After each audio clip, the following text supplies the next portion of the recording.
The broadcast is now starting. All attendees are in listen-only mode.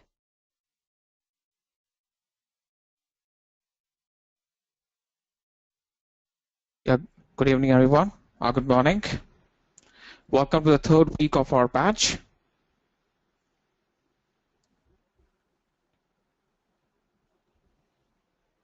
So we have Rakesh and Srinivas. Hi to both. Yeah, good morning, Srinivas. I can see that you and Rakesh has joined in, so I think other people will take their own sweet time to join in. In the meantime, we can just start our session. All right. And just want to confirm, guys, that you can see my screen and the audio is proper. Thanks for confirming, Srinivas.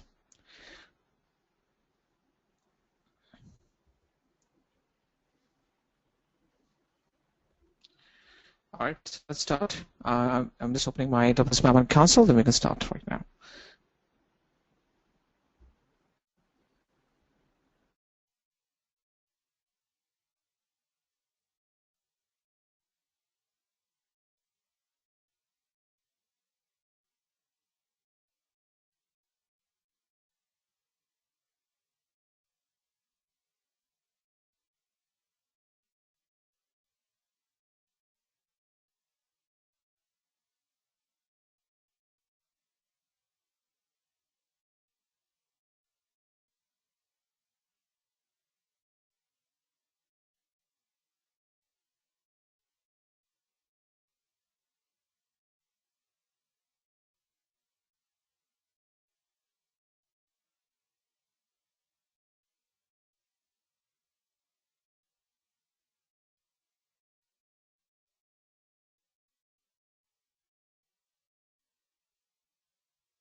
So till our previous week, I would say that till previous Sunday, we had discussed, or we were discussing the auto scaling, where we had done some of the, we have seen almost all the concepts in auto scaling, and we have seen the beauty and the power of the auto scaling that can help us to, or I guess the auto scaling is more relevant to the automation that can help you to increase or decrease the number of instances depending upon the thresholds and the values that you define.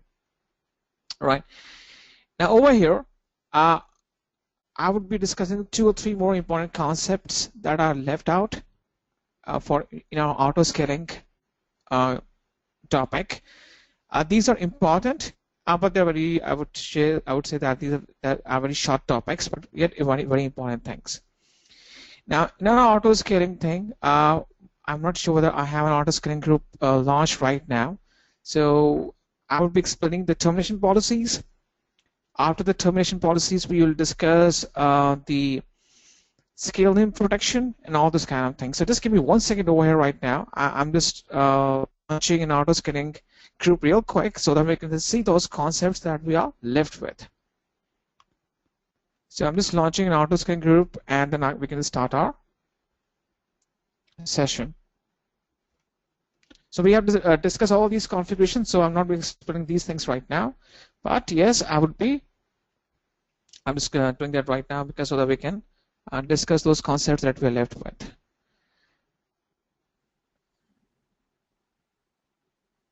Okay. So the first concept of this day that we will be discussing would be our termination policies.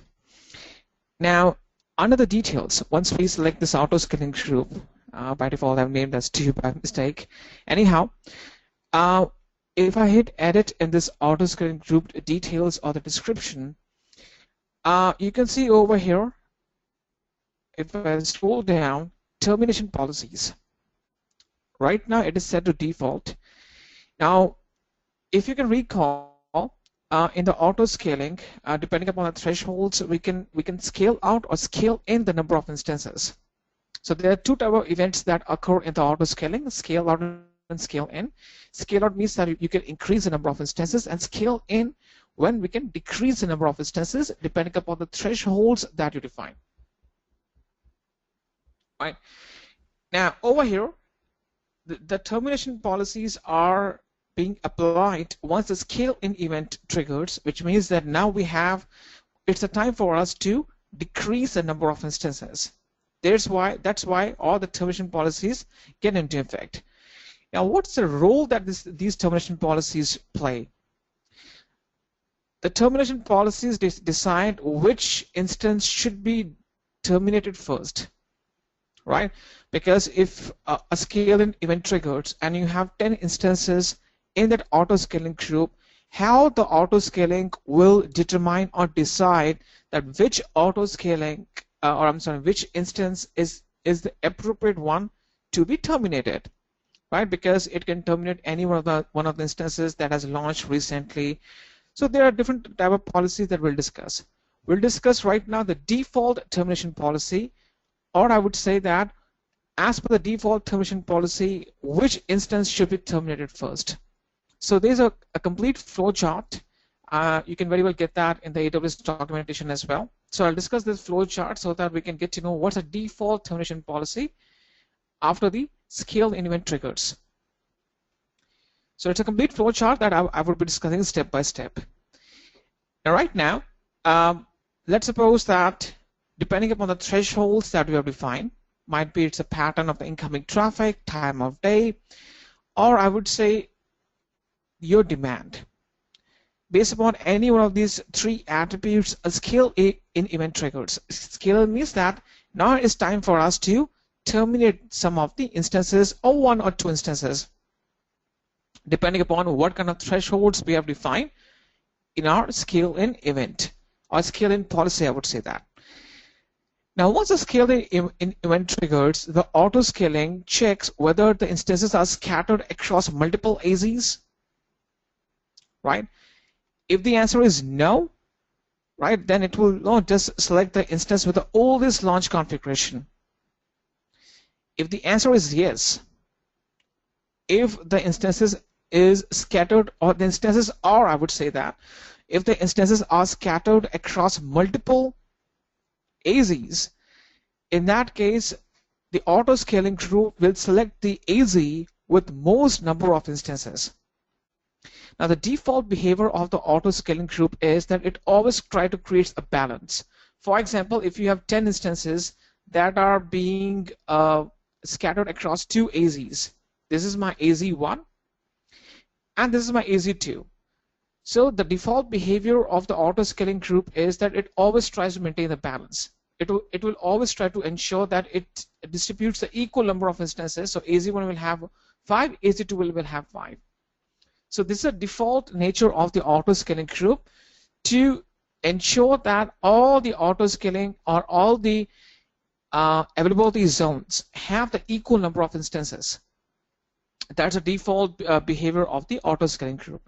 So it will select the AZ with maximum number of instances. Why? So that within that AZ, it can terminate any one of the instance. For example, let's suppose that if the AZ2 has 6 number of instances and this AZ1 has 4, once the scale event triggers, the auto scaling group will perform the action upon AZ2 so that it can take out 1 instance and make it as 5, so that it becomes closer to 4. So it always works in a direction to create a balance across different AZs so that all AZs have equal number of instances.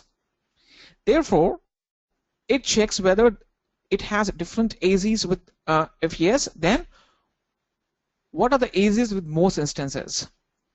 Once it gets to know that, okay, there are multiple AZs with most instances, now the question comes that, okay, might be you in those AZs you have 10 or 15 instances. Which instance should be terminated first? It will select the instance with the oldest launch configuration. What is a launch configuration? A launch configuration is nothing more than a template that consists of the entire configuration attributes of your instances that would be launched by the auto-scaling group in the future going forward. Now, you can have multiple launch configurations applied to the same auto-scaling group. Right now, if I just go back to my AWS Management Console, this is the launch configuration. I have only one launch configuration. I can create multiple. So I just create one more launch configuration real quick in front of you. I'll just name it as another launch configuration. So a launch configuration is just a template that consists of all the scripts, all the components, or all the configuration attributes like your instance types, your security groups, your key pairs, everything based upon which your instances will be launched in the auto-scaling group in the near future once the scale-out event triggers.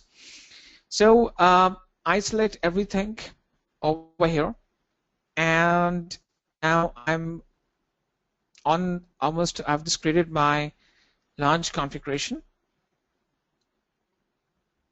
and it's been done, right?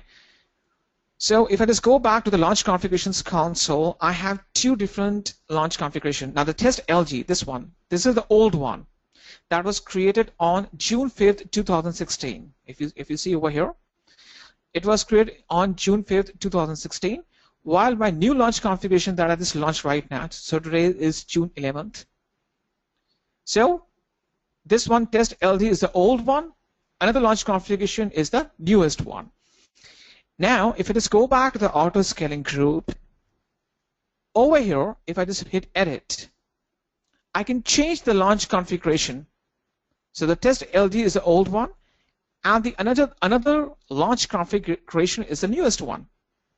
And if I hit save, which means in the future going forward, the instances that will be launched within this auto-scaling group will extract all the configuration attributes from this newest launch configuration. Because you may come up with scenarios where you may need to push some new updates, you want some new configuration for your future instances. So instead of terminating the auto-scaling group and creating another one from scratch, it is better that you create the launch configuration with the newest configuration and change it over here. That's the best way out. There's no other way out. I don't think so. So once you go back to the flow chart, once it decides that if you have multiple AZs containing most number of instances, or you have one AZ with maximum number of instances, it will pick the instance with the oldest launch configuration. Why? Because you would always try to delete the instances that have the oldest configuration, not the newest one, because it is a logical kind of thing that you never delete your or terminate your instances that have the newest configuration. So based upon the time and date of the launch configuration, it will pick the instances that were launched with the oldest launch configuration. Okay. Now, the confusion occurs over here if you have multiple instances with the same oldest launch configuration.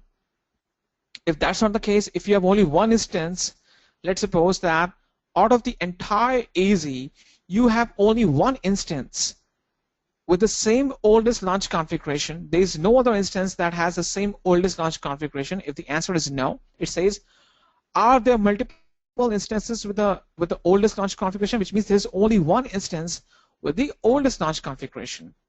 If that's the case, this makes the job of the auto-scaling group easier. And what it will do, it will just go ahead and terminate this instance then and there. It will say, I have only one instance with the oldest launch configuration. It's time for me to terminate the instance.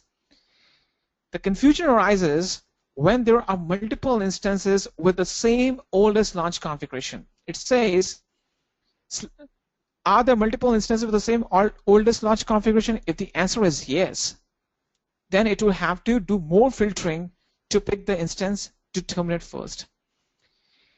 Once that's a situation where you have multiple instances with the same oldest launch configuration, it will pick the instance closest to the next billing hour. What do you mean by that? For example, let's suppose you have first instance and the second instance. First instance has run almost 50 minutes and the second instance has run almost 20 minutes. So the billing hour is per hour basis, which means 60 minutes. So which is closest to next billing hour? Quite obvious, this one, first instance, because it is already run 50 minutes, so it is only 10 minutes short. And this is 40 minutes short. So this first instance is closest to next billing hour, so ideally it should be terminated first. Why? Because to save your cost. If somehow it terminates the instance which has more billing hours left, then it will waste your money. So to optimize your resources, to optimize your cost, it will always try to terminate the instance that is closest to next billing hour. Right? Now the further confusion arises, or the further action arises. Now let's suppose if there's only one instance. For example, it asks the questions, are there multiple instances closest to next billing hour? Which means that if the answer is no, if there's only one instance that is closest to next billing hour, it will just go ahead and terminate the instance. If still you have multiple instances with the same closest to next billing hour, which means the answer is yes, it will select any instance at random and go ahead and terminate that instance. Any instance is random. So based upon that, it will filtering. So the first thing is it will select the AZ with maximum number of instances.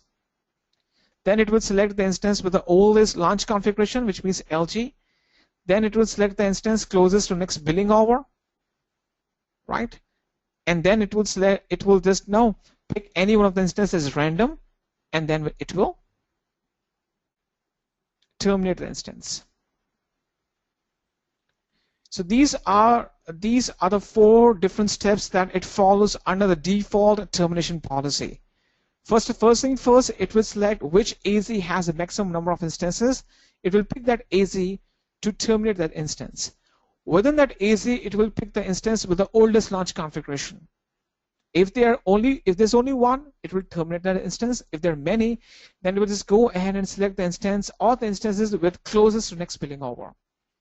If there are multiple instances with closest to next billing hour, it will go ahead and terminate any one of the instances randomly. So these are the 4 important aspects or the steps within the default termination policy. This is how the auto scaling group decide that which instance should be terminated first. Plain and simple. Now, if you don't agree to the default termination policy, you have multiple choices. You can just hit edit, and you just go to termination policy. You can select oldest instance. So depending upon the time step of the instance, you can terminate the oldest instance. You can also terminate the instance with the oldest launch configuration that I've shown you how you can change the launch configuration. You can terminate the newest instance. It's up to you. Also, you can terminate the closest to next instance hour, which means closest to next billing hour. So you can change the default termination policy, and you can select any one of the policy depending upon your choice. There's nothing that is recommended by the AWS. If you're fine with the default one, you can just go with that. I think this is clear. The second thing that I'm going to discuss is called the instance protection. Instance protection means that once a scaled-in event triggers, you can protect your future instances to be terminated. If you select protect from scale in over here and hit save, it means that any of the future instances will not be terminated. I don't think that in an ideal situation you will ever want that, but still they have given you the option. If you choose instance protection, protect from scale in, you can see the description. If the protect from scale in is set, the newly launched instances will be protected from scale in by default. Okay, so auto scaling will not select the protected scale in from termination to scale in. So if I choose over here, any future instances which will be launched in the near future can never be terminated. I don't think that in an ideal situation you will ever want that. Now, sometimes you want one or two instances in your entire cluster to be protected from scale in. For example, right now, I have only this one instance, right? So in an ideal situation, you have 50 or 100 instances running in the same auto scaling group. Let's suppose this instance, I44E, 44, 8P, D9, this is my master instance in the entire Hadoop cluster. It contains a read-write copy of the entire cluster, and I don't want it to be terminated at any cost. So I can go to this individual instance, go to action, and go to instance protection, and click on set scale in protection. Right? So it says proceeding with this action will ensure that this instance in 2 is not terminated when your auto scaling group scales in. So regardless of the fact what kind of termination policy you have selected, your instance or this instance will never be terminated. So you can click on set scale in protection, and over here you can see over here it will show as protect from scale in. So irrespective of the fact what kind of termination policy you have selected, this instance will never be terminated. So you have two choices. Either you can apply to all the instances. I don't think that would be an appropriate thing for you to do, or you can select any individual or 2 or 3 instances and protect them from scaling.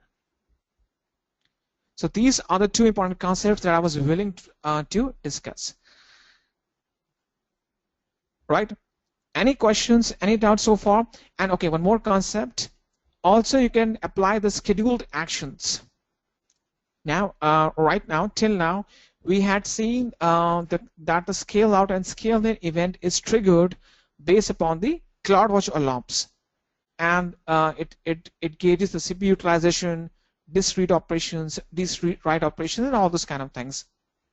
You can also create scheduled actions where you can define that how many instances you want at particular amount of time. For example, I just named this one as, for example, Christmas.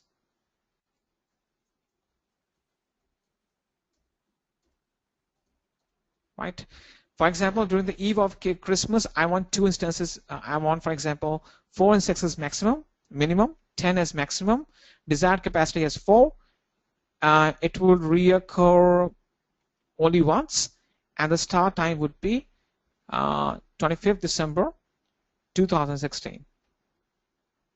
So I can hit create, which means based upon the policy, on 25th December 2016, it will launch 4 instances, and it can grow up to 10 because the desired capacity is 4. So on 25th December 2016, I will have 4 instances. Right now I have only 1. So I can schedule the action so that on 25th December 2016, on the eve of Christmas, I have 4 instances instead of 1. Okay, so this is how I can create multiple policies based upon the time of day. So these are the 3 important concepts that I've discussed so far: termination policies, protecting your instances from scale in, and also how to create your time of day policies. So these are the 3 important concepts that we were left with, and this completes our auto scaling. Any questions, any doubts regarding these concepts, or I would say the auto scaling topic as a whole?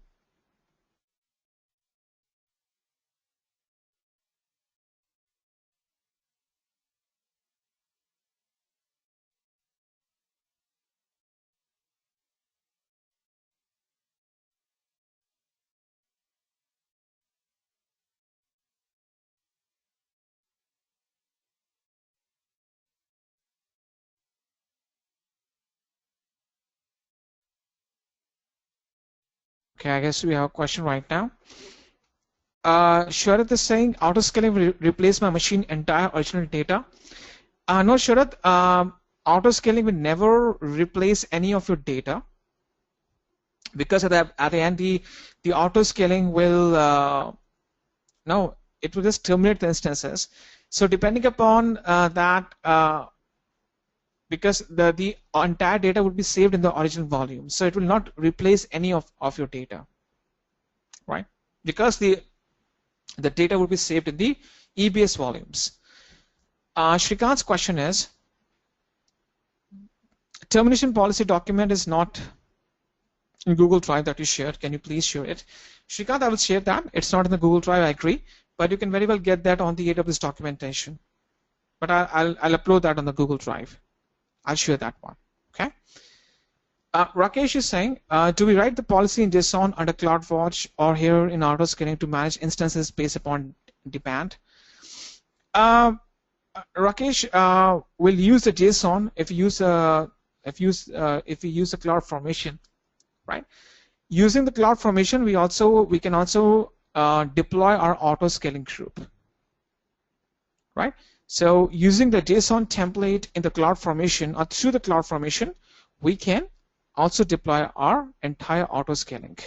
We can very well do that. Okay. So that's it. Any more questions? Because this completes our autoscaling. The topic that we'll discuss right now would be EBS volumes. That is quite important. So it's from right now onwards, we will start discussing our storage options, and we'll start with the EBS or the Elastic Block Store. Sandeep's question is, if some instance is chosen for auto scale in, and the instance is serving some request, then what will happen to that request? That's a good question, Sandeep. The thing is that if any instance is serving some request, see, the thing is that first thing first, the autoscaling group will work hand in hand with the ELB, right? So it is responsibility of the ELB or the load balancer that if an instance is being terminated, then it will read out the request for that instance towards any other instance, right? So if you have the load balancer working hand in hand with the autoscaling, I think that in 99% of the cases you will use that. If you have the ELB or the load balancer working in conjunction or with the autoscaling group, so these kind of things will be taken care of by the load balancer. Just in case if an instance is on verge of termination, if the load balancer gets to know that this instance will be terminated depending upon its coordination with the autoscaling group, it will divert the traffic to any other instance. Okay. So depending upon the connection draining, the load balancer will keep on holding the user session for next 5 minutes. So even if any instance gets terminated, the load balancer can read out the request.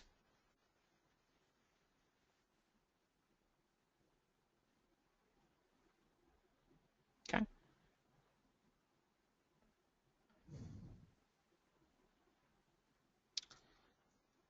So this completes our autoscaling.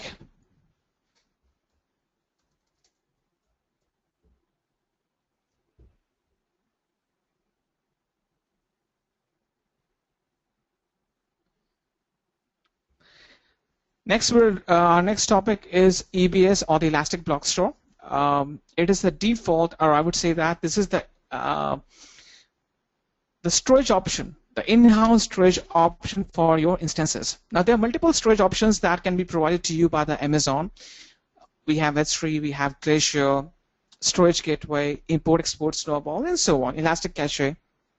But if you talk about the storage for your instances, EBS is the only thing.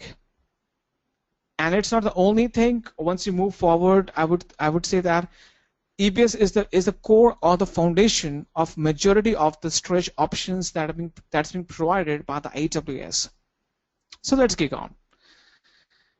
What is an EBS?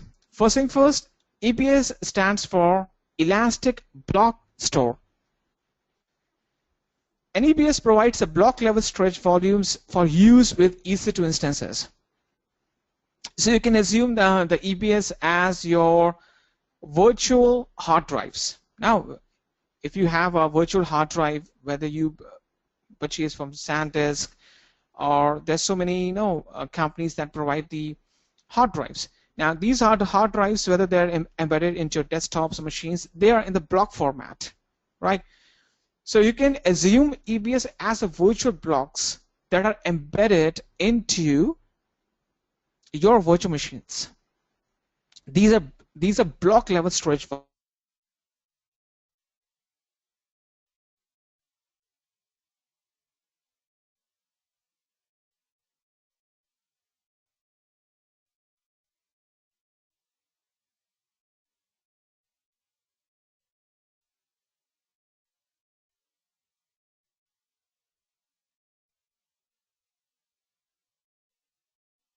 Yeah, I'm sorry, I got disconnected for a few seconds. Guys, just please confirm that you can hear me right now, because I can see on my router that the signals went by for a few seconds.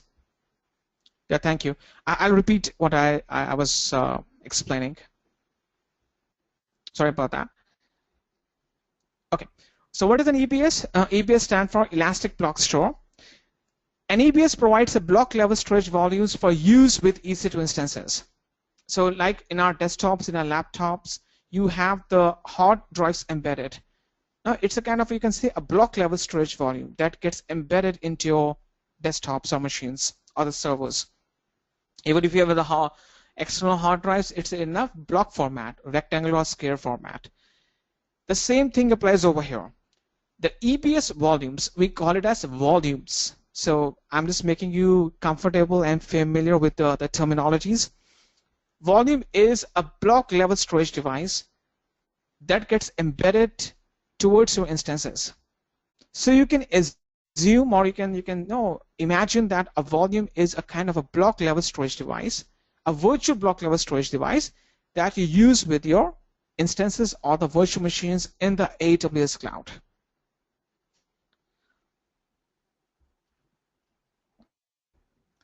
Now, EBS volumes are highly available and reliable storage volumes that can be attached to any running instance that is in the same AZ. Now, this is a very quite important concept to get familiar with. See, you can attach. Let's suppose that if this is your instance,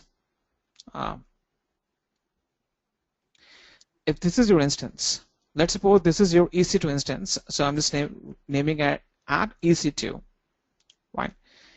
You have an EBS volume attached to it. So I'm just naming it as volume. Now, this entire setup should be in the same availability zone. For example, I'm just saying, renaming as US West 1B. Let's suppose, right? If these two components, if the EC2 and the volumes are in different AZs, they cannot be binded together. And it makes sense. Why? Because if your virtual machine is in one data center and the volume is another data center, they can't be logically or physically attached to each other. If that was the case, then there would be a huge amount of latency. So the volume and the instance to which the volume is attached, they should reside in the same AZ. This is the first and the foremost condition. You can't surpass that. You can't change that. There are workarounds to break this protocol, but as of now, you have to accept one thing, that both the instance and the volume should be in the same AZ in order for this association or bonding to work. Another thing that very important thing is EBS volumes are attached to an EC2 instance and are exposed as storage volumes. And I quote, this is quite important, that persist independently from the life of the instance. It means that the life of an EBS volume, it persists independently from the life of the instance. This volume never depends upon the life of this instance. How? See, both these components,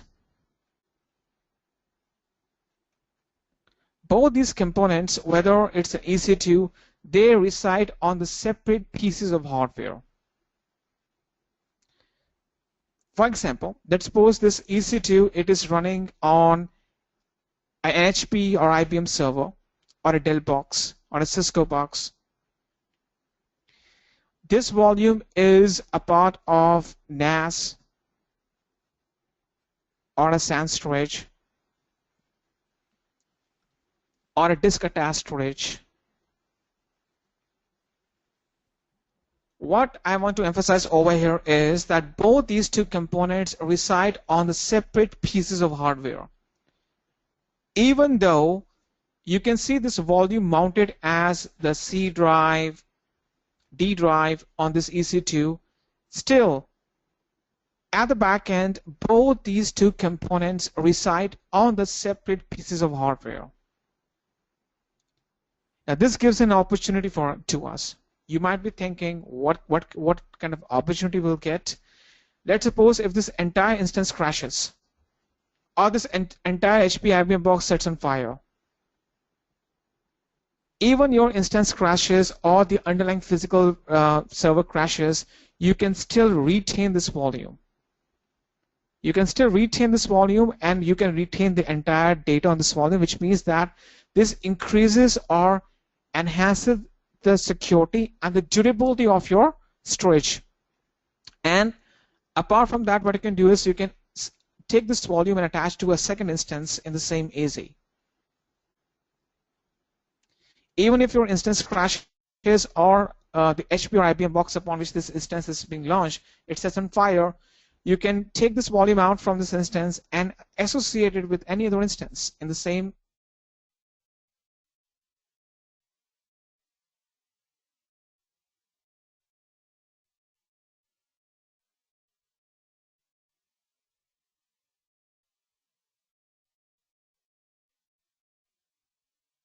I think I lost the signals again. I think you can hear me right now. So that's why it is reliable. Okay, because both reside on separate pieces of hardware at the back end. Sharat's question is, AMI default storage and EBS storage is different.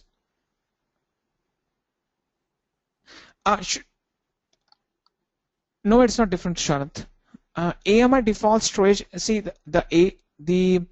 when you create the AMI, they are being created from the snapshots.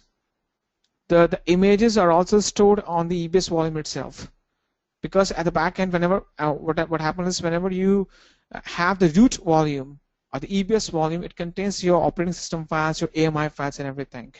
So there's no difference between the AMI default storage and the EBS storage. It's one of the same thing.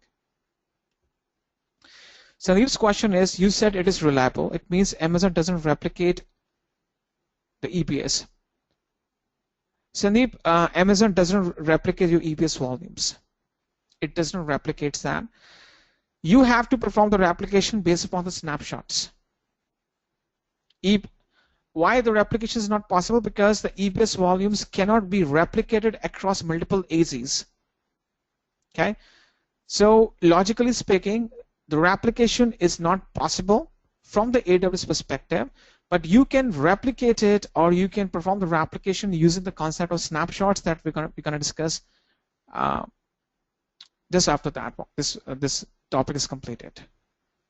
So I'm saying it is reliable, which means that even if your instance gets terminated or it crashes, still you can retain the entire data or the entire volume. Sharat is saying, when we launch the instance by default, which storage it gets. So, Sharat, it all depends upon your instance type. By default, it will get EBS volume.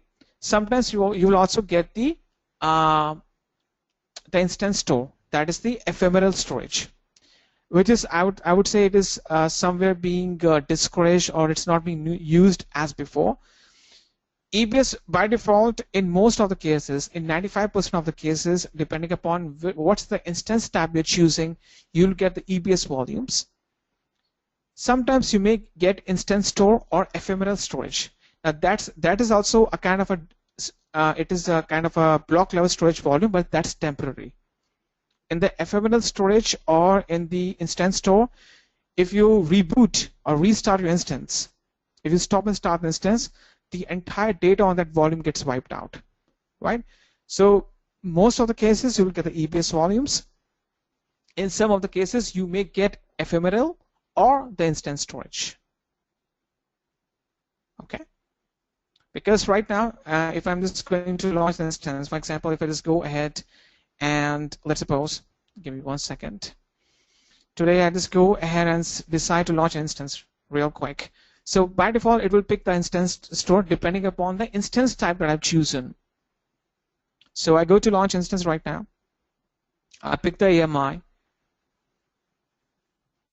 right, and in the storage option by default it will pick the this one, EBS volume, as my root volume, and I can see the volume tabs as well.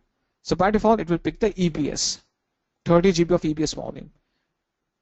This is by default. Okay,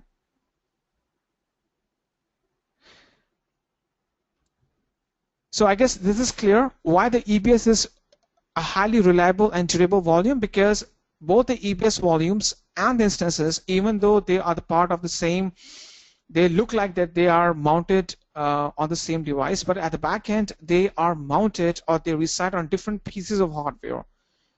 They are completely virtual in nature, so even if your instance terminates, you can still retain your volume. And one more thing, if you might notice this thing, once you assign this EBS volume, you get this option delete and termination. If you uncheck this option, it ensures that even if your instance gets terminated, your EBS volume is never being deleted. So for the root EBS volume, if you keep this option unchecked, this instance that will be launched in the near future, if you terminate or kill this instance, still the EBS volume would never be deleted. Okay? Rakesh will discuss that. The 3 type of volume types, will discuss that. Okay? I'm about to come to that topic. Now, when you should use EBS, what are the scenarios that you should take into account that when to use EBS? If the data changes frequently, if you think that for your database style applications you are encountering many random read and write operations, then EBS volumes is one of the best options out. If you are looking for the long-term persistence, it is most suitable for database style applications that frequently encounter many random read and write operations across the datasets. So these are the 3 different scenarios or factors that help you decide that when to use the EBS for your database style applications. Okay, now let's do one thing. I just launch my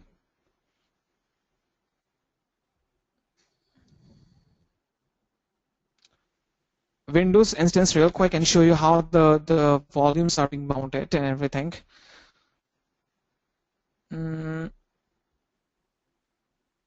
Okay, let me just stop this instance.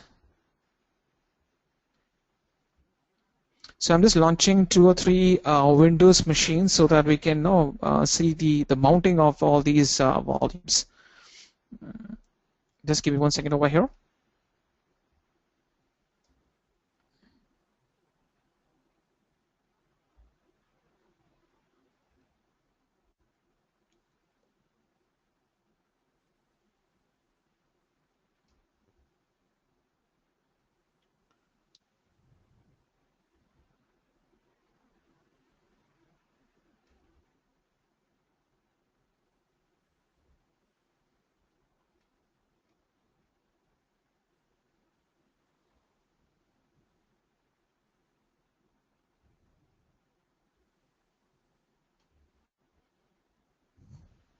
Just give me 1 second. I'm just launching another instance in another AZ right now.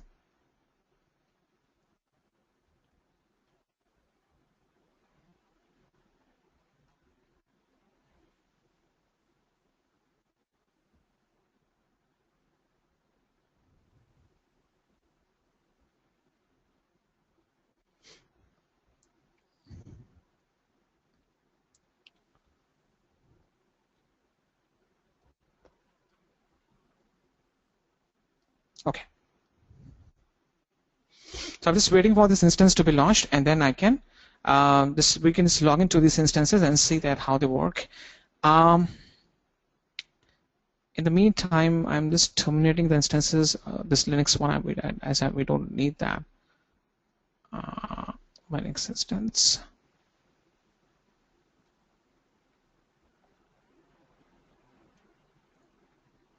Okay, I need to delete my auto scaling group because it will launch another instance real quick to accommodate for that loss.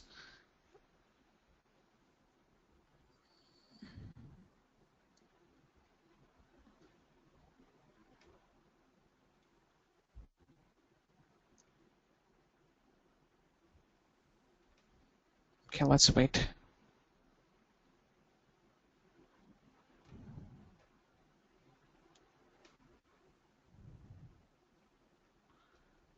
Okay, this is my Windows one. It is in US West 1B. I'll just name it as instance A. And let me just pick this one.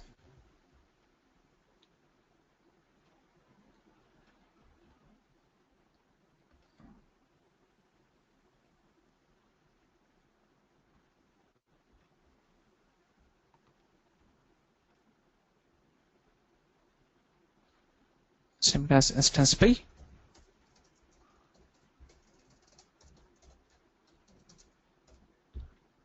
And I'll just name this one. This is my Windows instance. I don't think so. No.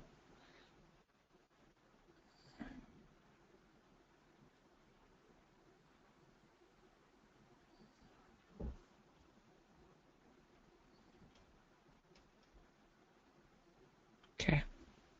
Let's name it as instance C. Okay. I'm just waiting for the instances to be launched up, and then we can just go ahead and log into one of the instances and see how they work. So in the meantime, I'm just terminating my unused instances. Stop.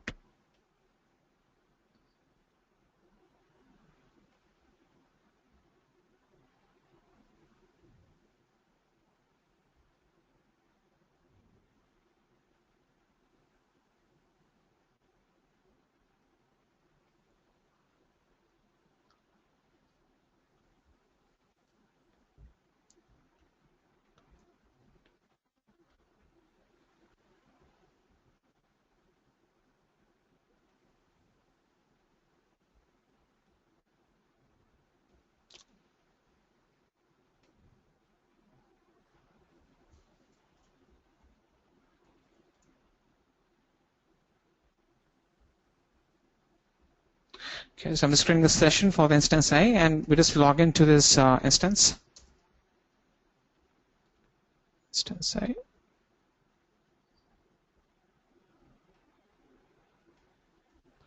So this is the public IP of it. And let me just decrypt the password. This is the ID of it, the username, and I'm choosing the file to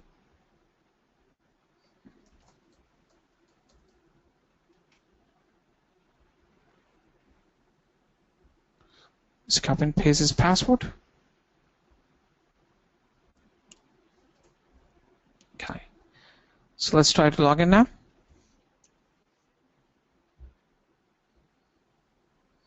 So in the meantime, these three windows, these three instances that I've just launched right now, instance A, the C, and B, these three instances, if I just go to the volumes on the left side, if you can see over here, under the instance dashboard, if you scroll down,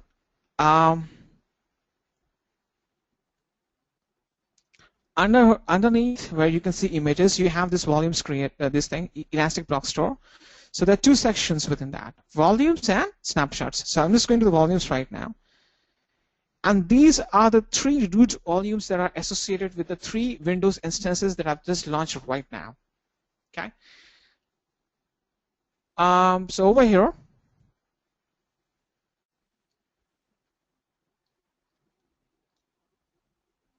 so I'm just naming that as instance. This is my volume for my instance C.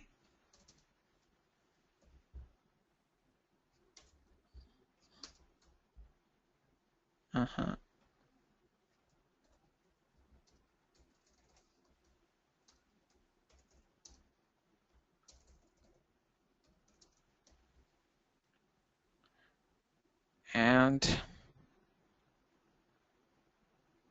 this is a volume for my instance B.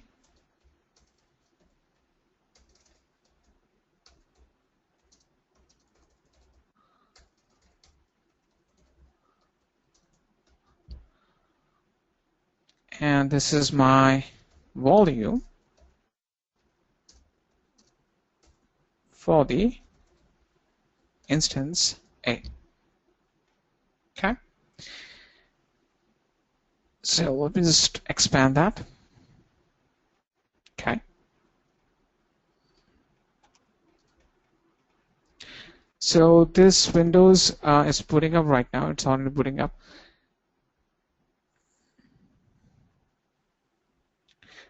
Right now it's freezing right now. Just give me a few seconds over here. It's still booting up right now in the back end.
Okay, I think it's been booting up now fully. Now I can just now open the disk management tool of this disk management window of this Windows server that we're just logging in right now. This is for the instance A. Disk mgmt.msc.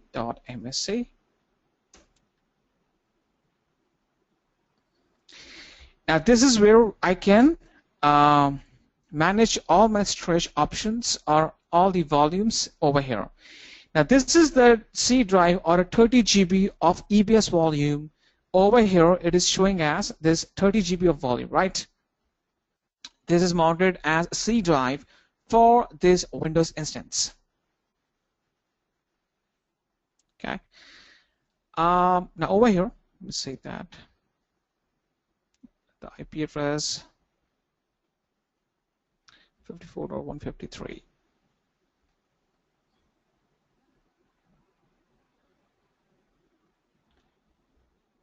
101.151. Okay, so this is my instance A, and over here this is my 30 GB of a volume that is mounted as C drives. Now I can add multiple volumes to the same instance. There are two ways. Either I can do that during the creation process, or I can add multiple volumes afterwards once the instance is being launched. Right now on the left side I go to volumes, and I can add an additional volume that I can mount to this instance A over here. Okay, so I go back and I click on create a new volume. So this is the volume type I'll discuss right now.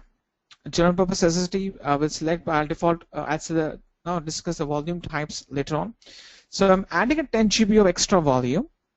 Now I have to ensure that this instance is in the same AZ. Now this instance is in my USOS 1B, right? Therefore, the volume of 10 GB of extra volume that I will be creating should be in the same AZ. So this is the 10 GB of volume. So you can see over here, I'm highlighting this is a 10 GB of volume, and I'm creating that in the same availability zone of US West 1B where the instance is being launched. Because this is the first, I would say, a mandatory step for me to accomplish. Otherwise, the association would not be possible. Okay. So therefore, I click on Create Now. And this will create my 10 GB of extra volume. So in the meantime, so it's been created. So I'll just name it as additional volume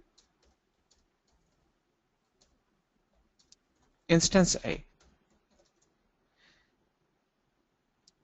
Now, what I will do is I need to go to Actions and attach it to my instance A right now. It will automatically pick the device name. I hit Attach, and this additional volume is being created. Right? It's being created and attached. If I just go back and open the disk management of this Windows instance, you can see now it is showing 10 GB of unallocated storage. So as soon as I attach this additional volume of 10 GB with this instance, it is showing as unallocated. Right now, it is showing as offline on the left side. I need to take the mouse to the space, right click, and click on online. You can see not initialized, right click, click on initialize the disk, and it's okay. You can see this disk is showing as unallocated, which means even though you have assigned this 10 GB of volume, it is not being mounted properly. If I open this PC over here, you can see this 30 GB of C drive, a root volume is showing up, but this 10 GB of drive is not showing up. So I need to right click over here and click on this new simple volume. It will take me to the welcome to the new simple volume wizard. I need to follow the instructions, hit next. It will show me that the size is 10 GB, hit next. I'll assign it as a D drive. This 10 GB of volume would be assigned as D drive on my PC, on the Windows server, I'm sorry. Hit next. You have to select this option by default, format this volume with the following settings. And click on, and just check mark this option, perform a quick format. Hit next and finish. So now this 10 GB volume will be formatted and it will be mounted as a D drive on this Windows instance on the Windows server. So it's formatting right now. We have to wait and it will be mounted as a D drive.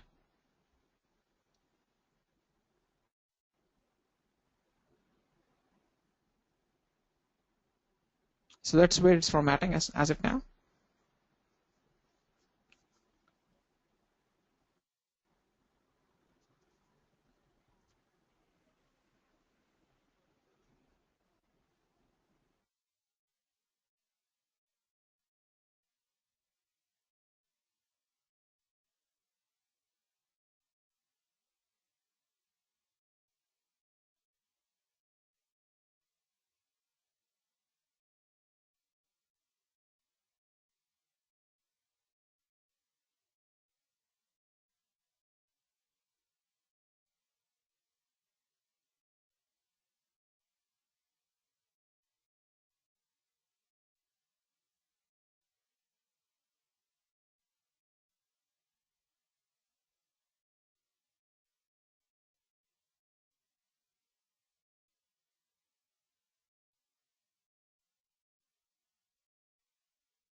More than halfway through.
Okay, so it is being formatted and it is mounted as D drive.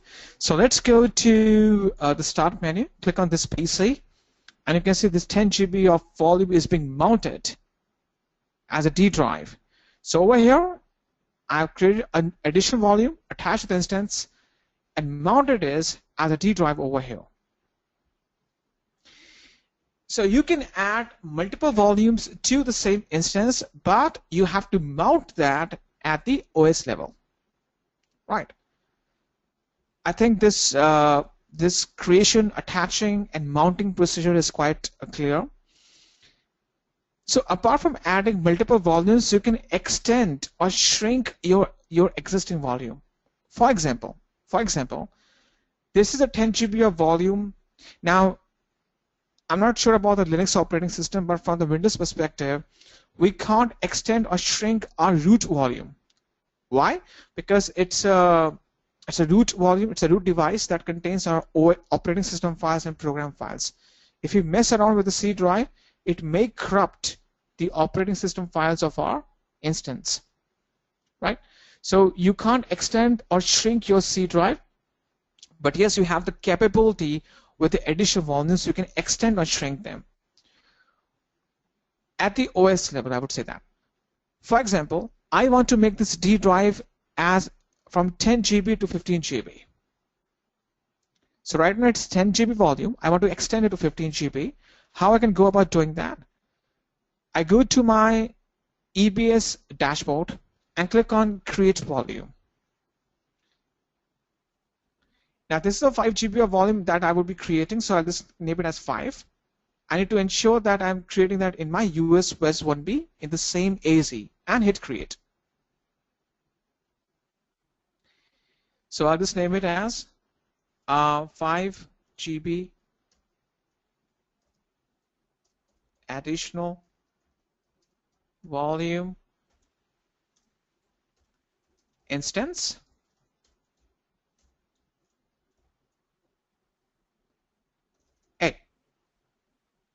Right. So this 5 GB of additional volume has been created. I go to Actions and attach it to the same instance.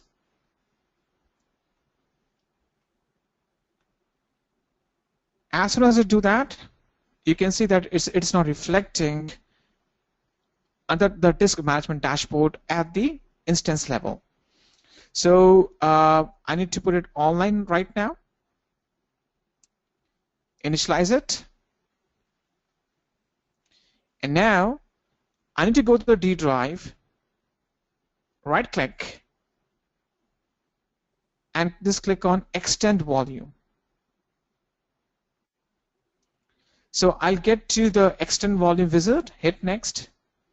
I need to add the 5 GB to the D drive, hit Next, and finish. So now this additional 5 GB is being allocated to the 10 GB of D drive, and now it's become a 15 GB of disk.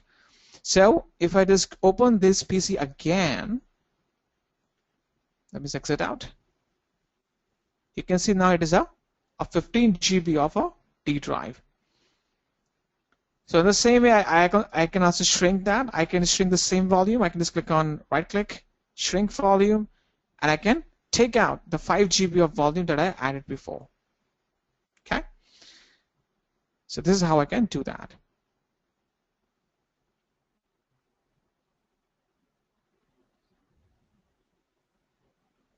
Okay. So that's it. So this is how we can create multiple volumes, attach them to the instances in the same AZ, and mount them, shrink them, or extend them at the instance level. Okay. Any questions, any doubts so far?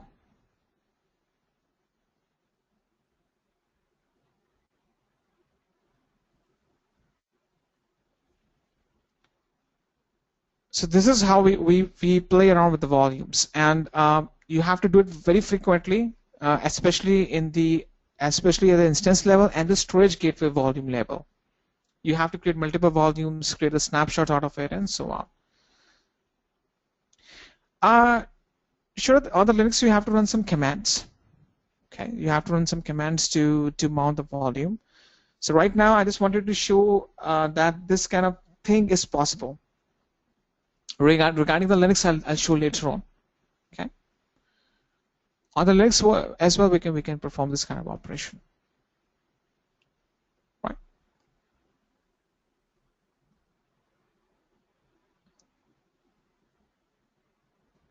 So regarding the Linux perspective, I'll discuss that later on. Shrikant is saying if the volume is shared between two instances, no, Shrikant, it can't be done. A volume cannot be shared between two instances. A volume cannot be shared between two instances. Because if you see a volume right now, I need to detach the volume from the instance to make it a part of another instance. So please, we have to, please make a note of it. A volume cannot be assigned to two instances or shared between two instances at the same time. Okay. So this is about the volumes. Now, you also have the power or the privilege to encrypt the volume or the entire data that's stored on that volume. So for simplified data encryption, you can launch your EBS volumes as encrypted volumes. Now, if you might have taken a note out of it, whenever this click on create volume, I have the option to check mark this option, encrypt this volume, this one. And this encryption is done using a key. This is called the default master key. That will encrypt your entire volume or the data stored in that volume.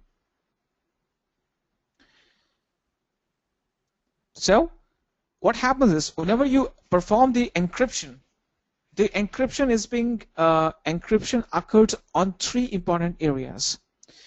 The data that is stored on the volume, the data that is stored at rest on the volume.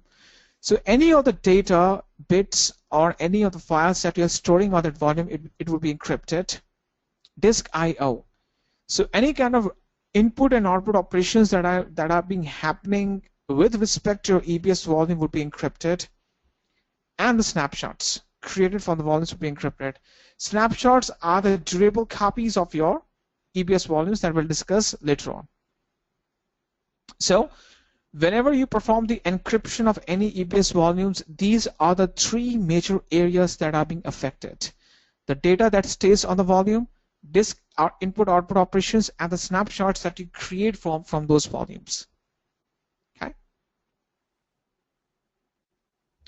Now the encryption occurs on the servers that host the instances, providing encryption data in transit from EC2 instances to EBS storage.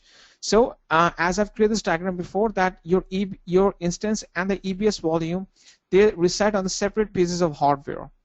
So any kind of data flow that is happening with respect to between your instances and the volumes to and fro, this entire communication will be encrypted.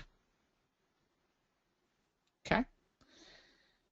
You can attach both encrypted and unencrypted volumes to the supported instance type.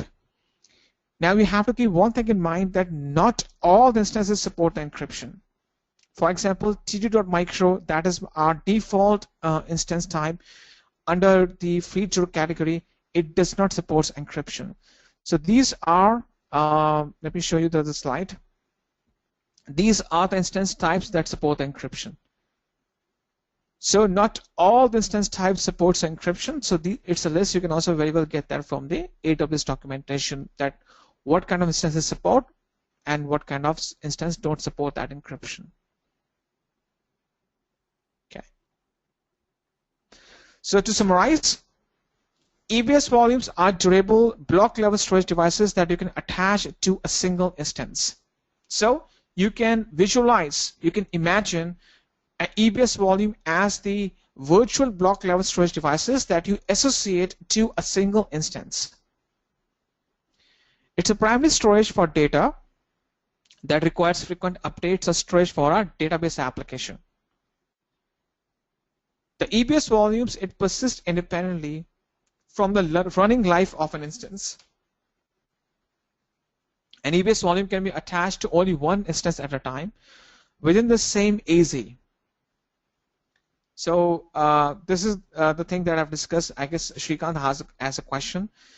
EBS volume can be attached to only one instance at a time. You can't share a same EBS volume to or within multiple instances. However, multiple volumes can be attached to a single instance. So one instance can be only one EBS volume can be attached to only one instance, and you can attach multiple volumes to a single instance. But the same volume can't be shared. Now, there are three types of EBS volume types: general purpose SSD, provision IOPS, and the magnetic. They have introduced two more. Those are hard disk type. I don't think that are quite important, but these are the three main volume types that we would be discussing. Just give me a second over here.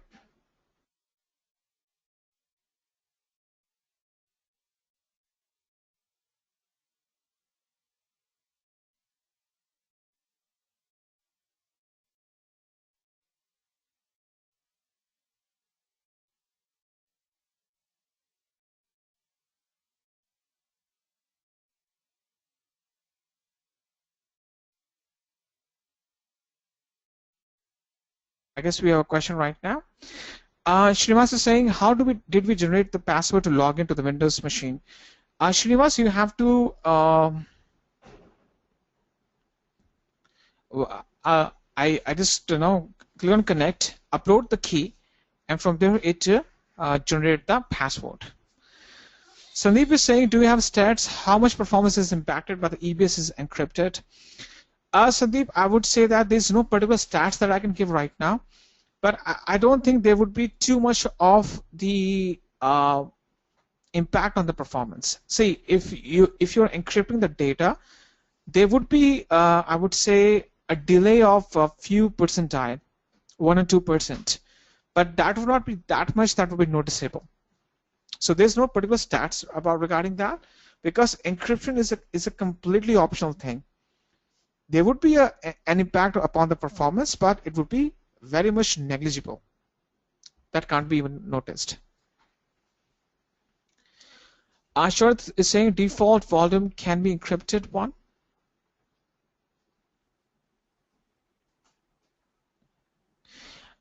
Sure, the default root volume is not encrypted. But yes, there's a one way out. If you want to make your default volume cannot be encrypted. That's a big thing. What you can do is that you can create a snapshot out of your previous volume, and then you can add it as your root volume. So once we discuss the snapshot, that will be much more clear. So the 30 GB of default volume you can create as encrypted one. So for example, if you might have noticed this thing, once you launch one instance over here,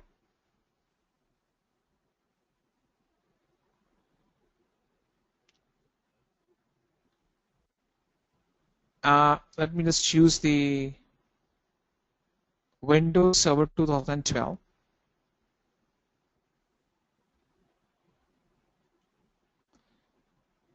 Now, thing is, this is picking the snapshot ID at the backend, right? So by default, this is not encrypted. So root volume by default would not be encrypted, right? Because it is placing or taking the snapshot ID by default from the AWS documentation or from the AWS at the backend, because these volumes are created for the snapshots at the backend. But yes, if you multiple volumes that will be created, you can just copy and paste the snapshot ID. You can copy and paste the snapshot ID of the volume that's being encrypted. So that you can do. But the root volume by default would not be encrypted. It's not possible. Okay.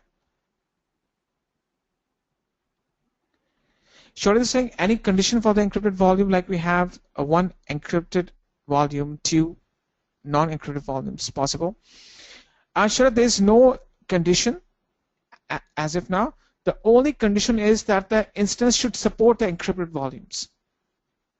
For example, this t2.micro, it does not support encryption. This t2.micro, it doesn't support encryption, but if I choose any other higher instance type, it supports encryption. So the only condition is that the instance type that you've chosen, it should support the encryption type. For example, let me see if, right, so there's a list over here. So this is the list that these are the instance types that supports encryption. Encrypted volumes, I would say that. Okay. So for example, let me show you over here.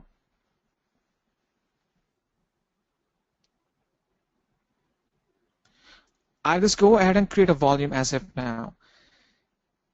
A very small volume of 1 GB. So I go to volumes and I create a volume just of 1 GB just for the testing purpose.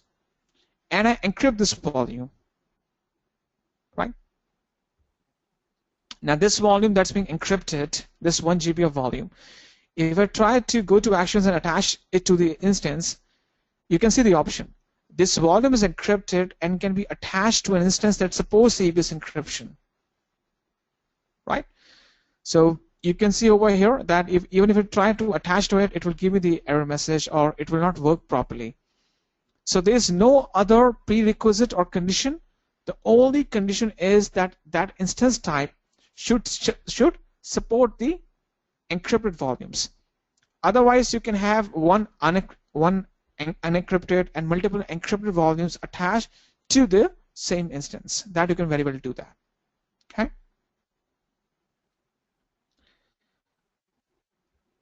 So that's the only condition. Otherwise, the kind of configuration you have told me you have 1 encrypted volume, 2 non-encrypted, you can very well do that. That's quite possible. Okay. So that's it about the volumes. Next, we will discuss the snapshots. Not the snapshots, we'll discuss the EBS volume types that are quite important from the examination perspective. Because I've seen that at least 3 or 4 questions comes up in regards to the types of the volumes: general purpose SSD, provision IOPS, and the magnetic. So they're quite important for us to understand. So let's do one thing. Before we can discuss the EBS volume types in detail, in depth, let's take a break for 15 minutes right now. So it's 9:50 as per my time. Please be back by 10:05 or 15 minutes. You can see your watch. So please be back by 15 minutes or 15 minutes. So we'll just continue with our conversation. Okay, it's a break. Thank you.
Welcome back.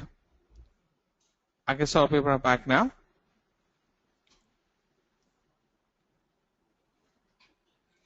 So let's take this conversation further. We'll discuss the different EBS volume types, and we'll see that what are the relevance of these volume types in our architecture. Okay. And please make a note of the few important points, because these volume types are important from the examination perspective, because at least 2 or 3 questions revolve around these volume types out of the 80 questions that you get in the architect certification. The first one is called the general purpose SSD volumes. It is the most commonly used SSD volume. Now, SSD stands for solid state disk. You have 2 types of disk: hard HDD, hard disk, and SSD, right? Solid state disk. These are much faster as compared to the normal hard disk.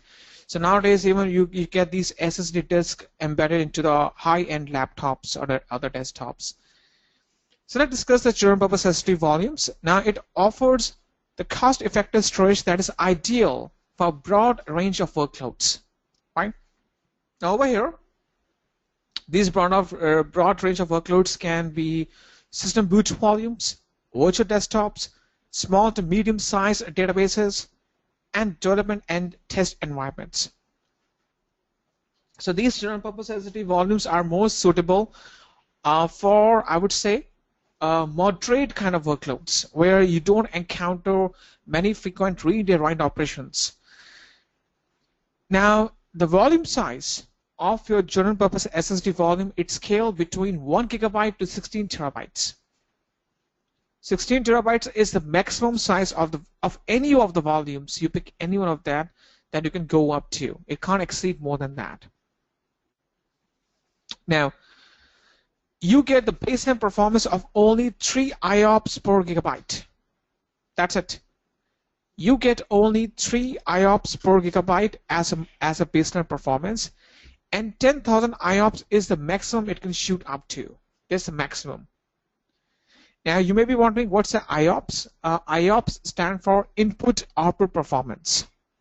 I repeat, IOPS, the full form of it is input output performance. Now, this is the scale against which you gauge the performance of your volume. This determines that how many frequent random read and write operations you can encounter on any of the volume. How many subsequent random read operations, how frequently the data can be read or written to that volume. So this is called the IOPS. So this SSD volume called general purpose SSD, it has a baseline performance of only 3 IOPS per gigabyte, and the maximum it can shoot up to is 10,000 IOPS. Okay, with the ability to burst to 3,000 IOPS for volumes under 1,000 gigabyte. So, in a nutshell, to summarize, a general purpose SSD volume is ideal for a broad range of workloads. It is quite useful in the situations where you're not looking for a very high or consistent performance. In that very case, you'll go with the SSD volumes. You get the baseline performance of 3 IOPS per gigabyte, and the maximum it can shoot up to is 10,000 IOPS. Mahesh, I can see you have raised your hand. You have any question? So that I can just put you off the mute. I'm not sure whether you have raised by mistake or you have any question. You can just type in. Or you have a question. Okay. Mahesh, I'm just putting you off the mute. Yes, Mahesh. What's your question? I can see your, yeah. Yeah, my question is specifically when you said 3 GB per second, like 3 GB per IOPS, does that mean the file system which is reside on that volume size is approximately, like normally we format the volume by 64 kbps or 128 kbps? So does that mean they format the volume by like 333 mbps kind of stuff, like per like, because to read 1 GB of data, you mean to say only 3 IOPS has been performed, right? Yeah. Now, so the thing is, this is the baseline performance. what happens in the general purpose SSD based upon how many CPU credits are there, this can be increased. This is the 3 IOPS. That's the baseline, and this is the maximum one. So it will scale between 3 to 10,000 IOPS depending upon what's the CPU credits that the EBS volume have. So the graph will go up. 1 IOPS means how much data? How much data? On 1 IOPS, yes. See, it is not distributed depending upon the amount of data that's stored on the volume. Because it never depends upon the. Because normally when we have that file system in our like local system or server system, right? It depends on what kind of a file system we have. For example, if we have like 64 kbps, that means 1 IOPS can perform maximum of 64 kbps. Now, from this perspective, I'm not sure whether what's working in that system, but from the AWS perspective, it doesn't depend upon the amount of data. It only depends upon the volume size, and it doesn't depend upon the data that is stored over there. Even if there's no I would say even 1 KB of file is stored over there, or I would say 100 GB of file is stored over there, the IOPS level would be the same. So depending upon how many CPU credits are being saved, the graph will go up and down. Okay. So I don't think that it will depend upon the amount of data that you have stored. It will never depend upon that. If you can check back that would be something great, because I think I have a conflicting argument. So we can discuss it offline, or you can in the email also. Thank you. Sure, we'll do that. Yeah. Thank you. Thanks.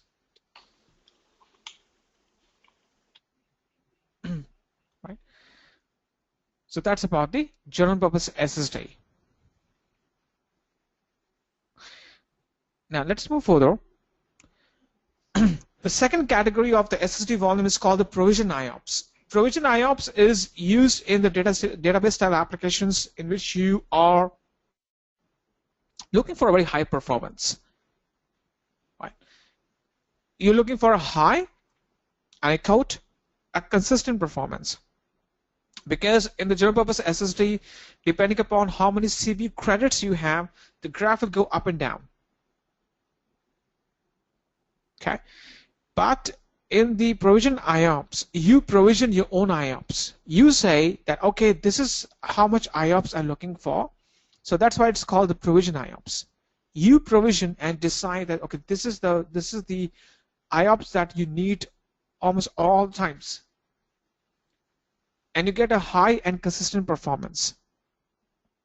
Now, this provision IOPS provision IOPS SSD volume, it is designed to meet the needs of I/O intensive workloads, particular database workloads that are sensitive to storage performance and consistency in random I/O throughput.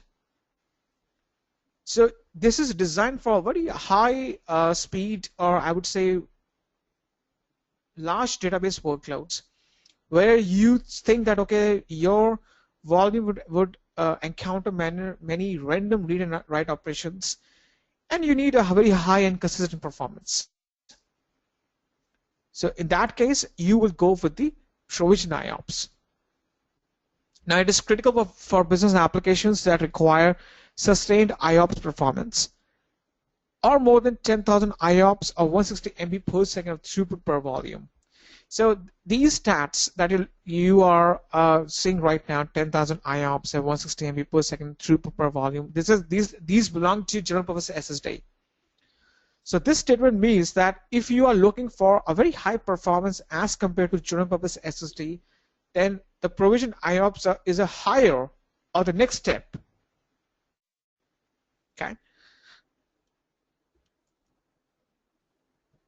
Now the volume size can scale starting from 4 GB and maximum that you can go up to is 16 TB. This is the maximum amount of volume size that you can go with any one of the volumes if you pick magnetic, provisioned, or general purpose volume. Now, I underline this one, it consistently performs at the provisioned level up to 20,000 IOPS.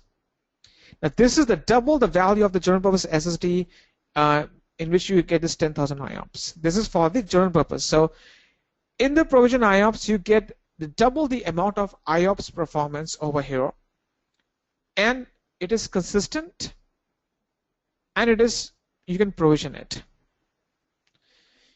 If you just go back to the AWS Maven console, and if you just try to create any volume right now, so I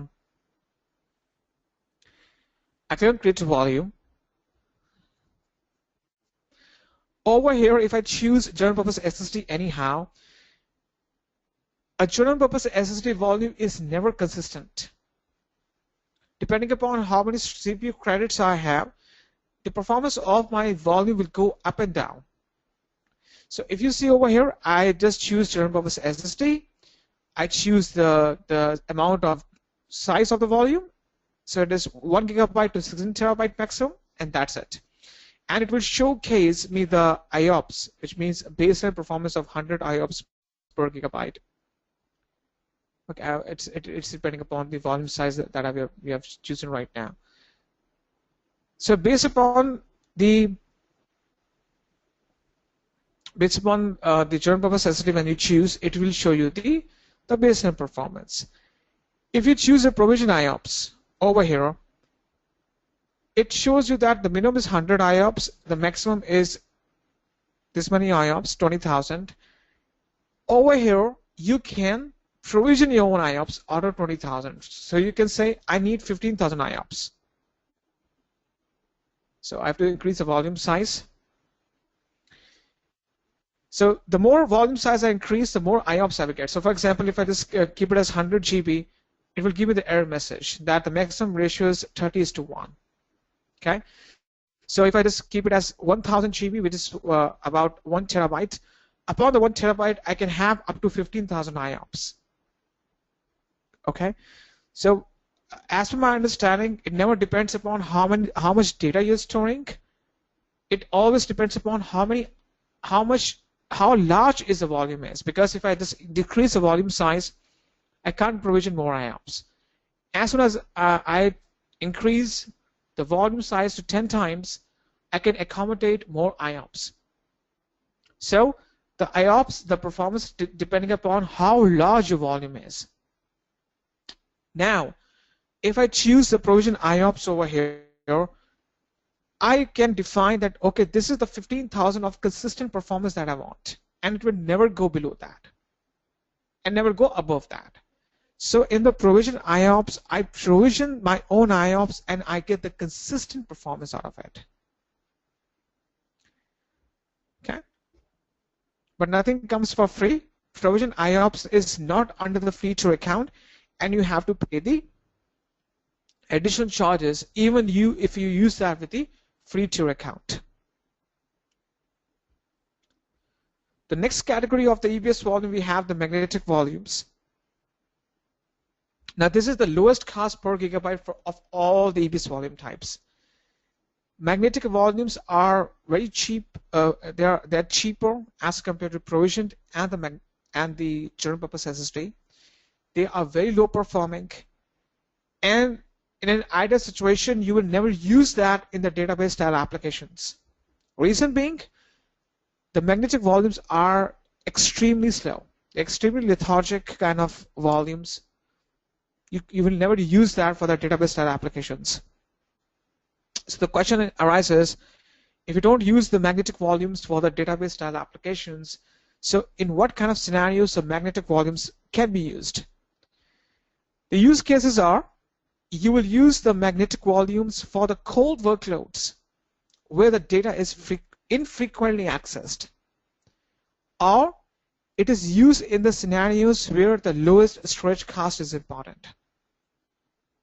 In a nutshell, if you're too much concerned about the cost and you want to just use for the archival purpose, if it says cold workloads, which means you dump the data and you don't access that chunk of data for weeks, for months, for years.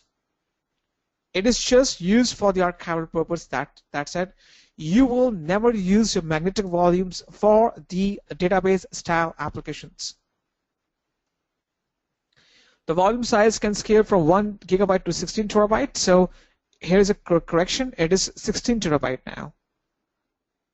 So even with the magnetic volumes, you have the privilege to choose a 16 terabyte of the EBS volume. You get this average 100 IOPS. That's it. So this is the magnetic volume. Now these are the 3 volume types. There are more volume types that are new right now. So I need to see the documentation or check the resources. But as of now, in the industry, these 3 are used: general purpose SSD, provision IOPS, and the magnetic. These are the 2 hard disk based EBS volumes that I'll discuss later on, because I have to see the documentation and see the resources. These are the other 2 volume types that have been introduced just I guess 2 weeks ago by Amazon. But still in the production, the above 3 are being used. Now I was discussing one thing, that this concept of volumes, general purpose SSD, provision IOPS, and the magnetic are quite important from the examination perspective. Now you have to keep one important point in mind, that in the free tier account you just get the general purpose SSD and the magnetic volumes. You never get the provision IOPS. If I just go back and show you the AWS free tier usage, because I've seen 1 or 2 questions come up revolving around the free tier usage, out of which EBS volume is quite important. So if it is just AWS EC2 pricing,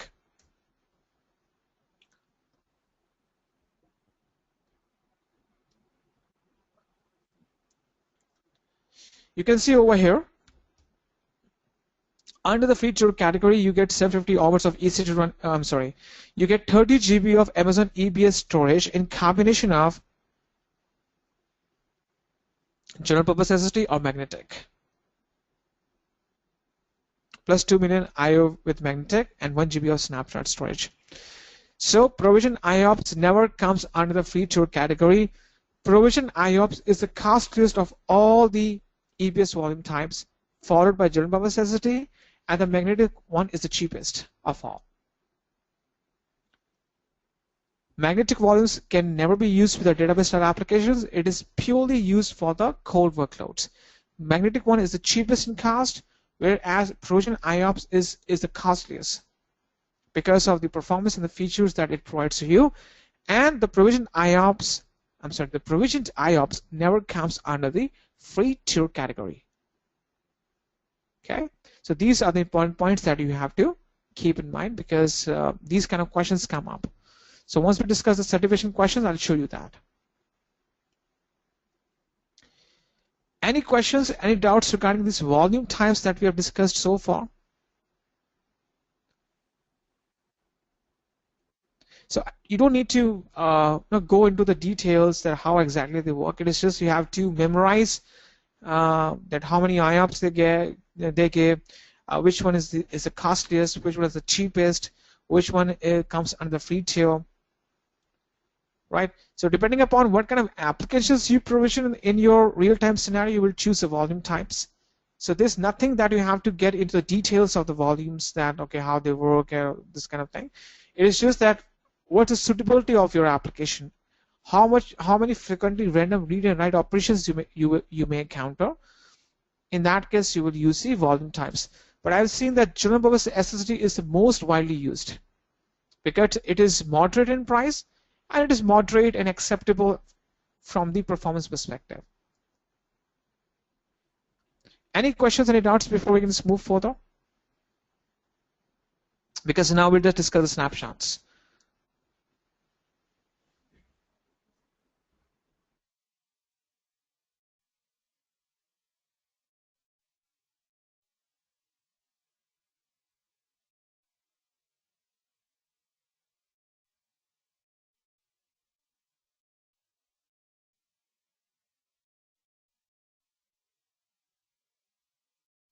No questions for SF now. Now the next topic that is quite important, very, very important, I would say that. Because snapshots you will use very widely in your operations. So let's discuss the snapshots. You can back up the data on your EBS volumes to Amazon S3 by taking point-in snapshots. See, what happens is, today, if I say that you have this EBS volume, this is the volume. Now, there's no doubt, there's not even a single doubt that the volume is a highly durable and effective storage option. The life of an EBS volume, it persists independently from the life of an EC2 instance. But still, to be on safer side, you may create the backup of the copy of these volumes. Those backup of the copy of these volumes are called the snapshots. For example, today, this is your 30 GB of volume. You can create the exact copy or the replica or the duplication of this volume. It's called the snapshots.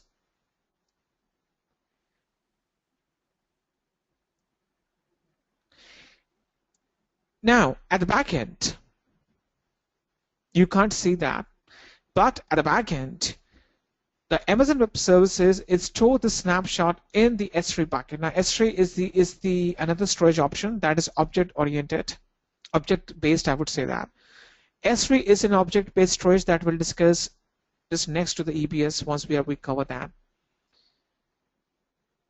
The Amazon Web Services stores the snapshots in the S3 bucket at the backend. What are the snapshots? Snapshots are the exact copies of the volumes. These are the backups of the volumes. Now there's more to the snapshot. It can also help you to migrate the data across AZs and regions, but that's a different story.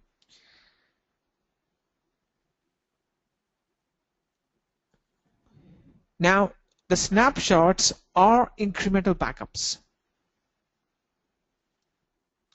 A very important concept that I discuss as an example.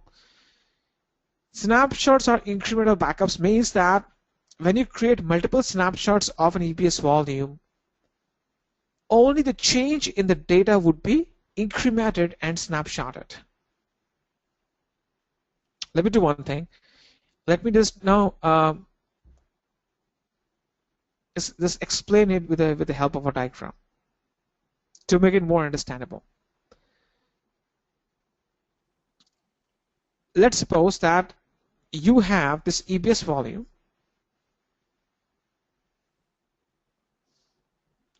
of 30 GB in size.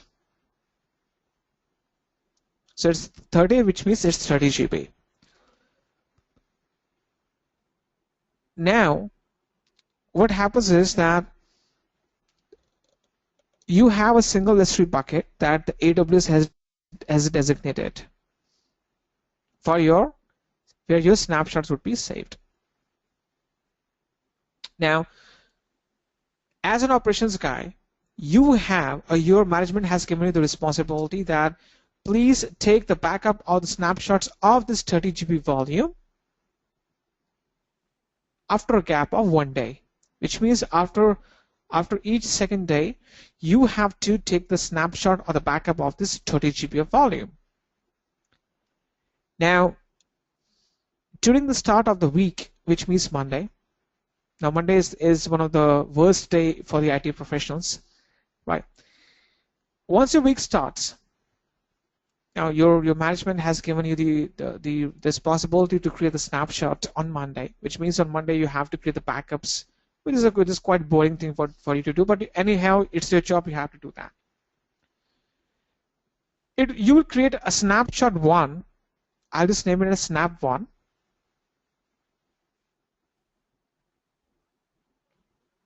And this would be exactly the 30, this will accumulate the exactly 30 GB of storage in your S3 bucket. So I'm writing as 30 GB over here so that I can perform the addition. So on Monday, you took the full snapshot of the exact copy of this 30 GB of volume, which means that you are taking the 30 GB of space in your S3 bucket. Right? Now, after a gap of 1 day, that is on Wednesday. You have to still do the same boring job. And you create another snapshot, snap 2.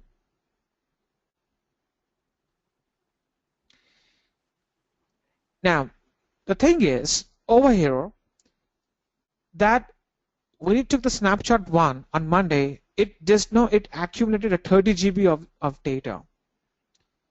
But after a gap of 1 day, or on the second day, on Wednesday, you took another snapshot. In that very case, it will never snapshot the entire 30 GB of data again. How?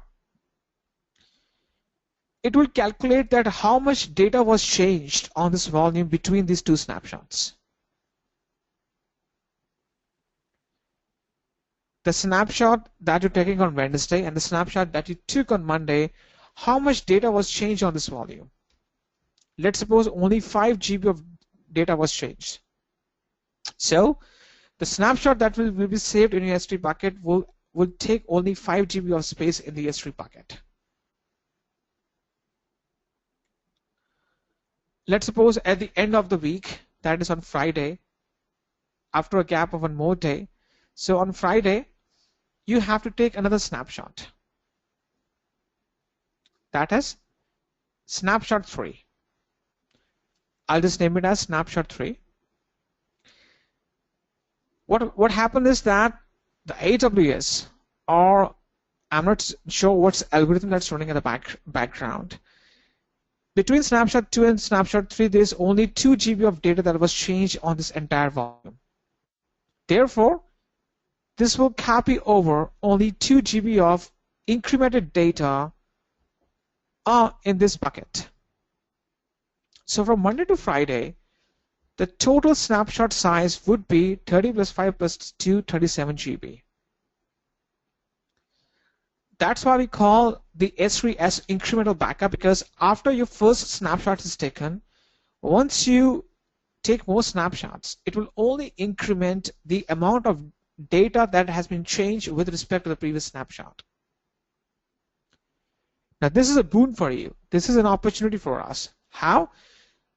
Because this S3 that we'll discuss later on, I guess most of you guys might have heard about it. S3 is a very popular storage option that's been given by the AWS. If this S3, let's suppose if every time if you have accumulated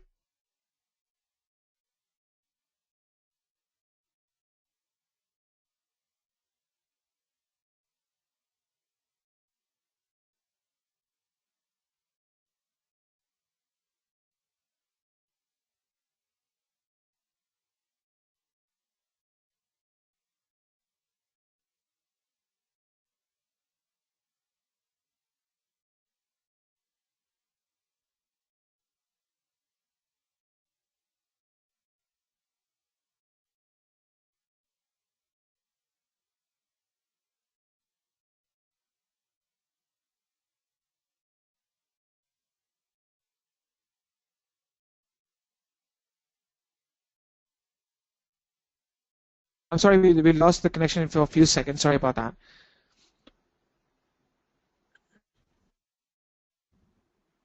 Okay, I guess you can hear my voice now. We just there was a network glitch for a few seconds. So what I was explaining right now is that this gives you an opportunity, since the snapshot is an incremental backup, it gives you an opportunity that instead of accumulating 90 GB of data in the S3 bucket, now you can accumulate 37 GB and getting the same features. So this lowered down your snapshot cost. Now there's another turn in the story. Today, even though the S3 is an incremental backup, still you have a privilege. If you now from the snapshot, you can create duplicate volumes.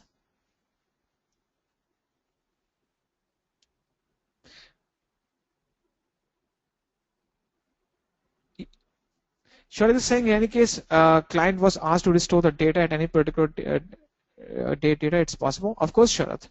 Depending upon at what time, at what date your US snapshot has been created, you can restore that data. Also, what happens is, for example, that even though this snapshot 3 is of 2 GB of size, if I create a duplicate volume out of the snapshot, I create a duplicate volume B. From the snapshots, you can create duplicate volumes. It will copy over the entire data from snapshot 3 to 1, and it will give me the entire 30 GB of duplicate volume containing the data of snapshot 1, snapshot 2, snapshot 3. Which means if I retain my latest snapshot, I can copy over the entire data of the volume from that latest snapshot that I have.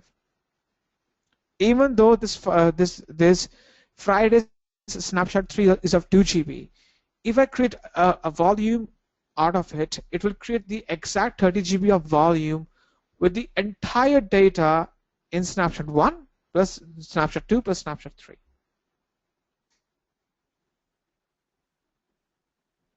Even though it's an incremental backup, this process can be reversed. Okay, so that's a very important concept for us to know. So AWS claims that if you are able to retain your latest snapshot, you can now copy over or get the duplicate volume that will contain the entire data from the previous snapshots.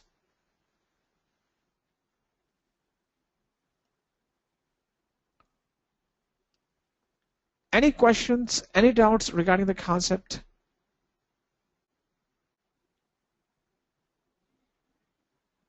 I'm just pausing for a few seconds and waiting for your questions if you have any.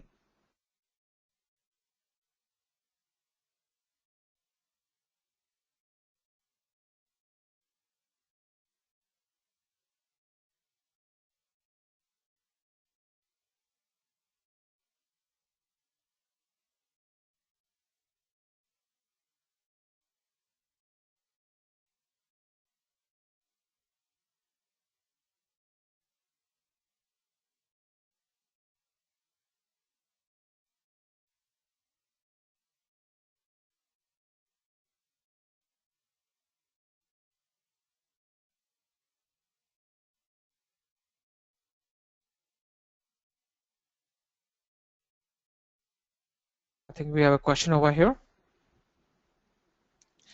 Rakesh is saying, can we use a snapshot to create volume to attach with instance from another region? Of course, Rakesh, we can do that. I'll come to that point.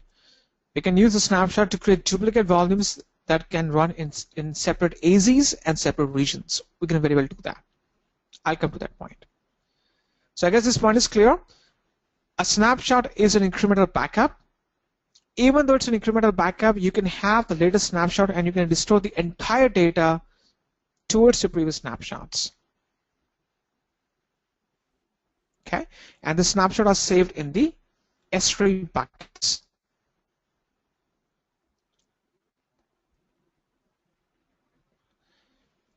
Now, snapshots of encrypted volumes are automatically encrypted, and the volume that you create from the encrypted snapshots are also automatically encrypted. So it's a cycle that goes on. If you have the encrypted volumes, the snapshots will be automatically encrypted. If you restore duplicate volumes from the snapshots, they would be also encrypted. Okay.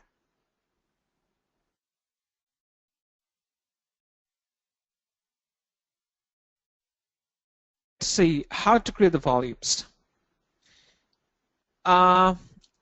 I have this 1 GB of volume. Right. If I want to create a snapshot of it, either right click on this one, go to create snapshot, or go to actions and click on create snapshot. So I can just name it as snapshot. 6 it out. Hang on 1 second, please. I can name it as snapshot of 1 GB volume. So I'm just copying and pasting the same in the description. Now, this volume is encrypted. Therefore, the snapshot that I'm creating from it will also be encrypted. So I hit yes. I hit create. So my snapshot isn't created. I can go on the left side on the volumes and see my snapshot of 1 GB.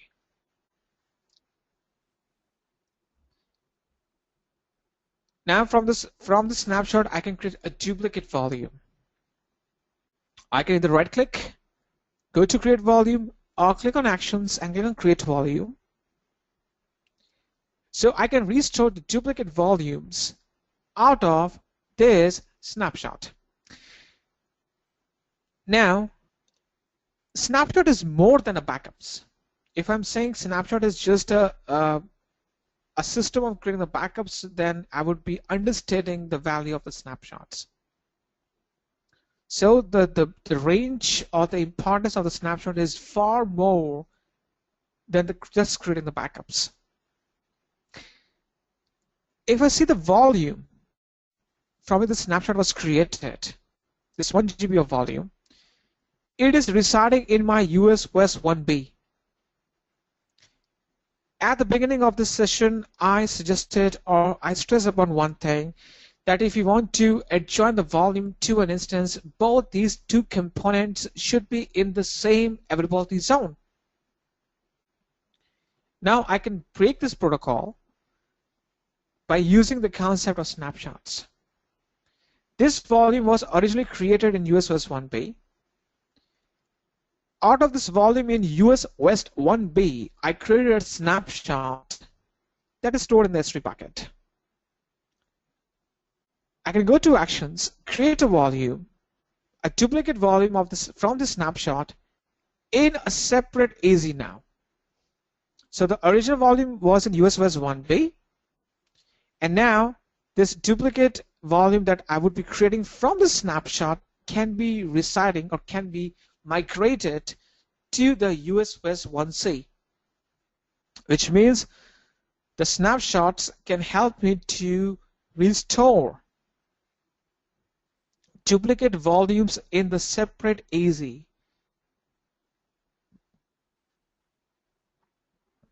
So this is an effective way of data migration across different AZs. There's more to it. Also, you can increase the size.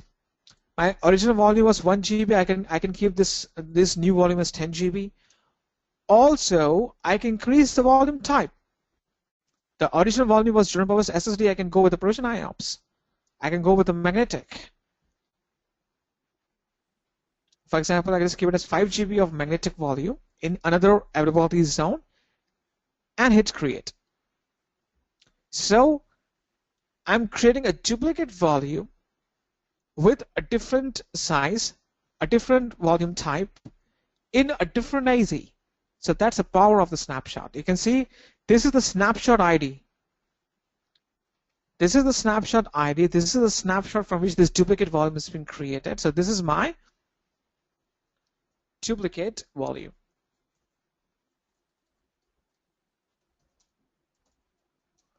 In 1C.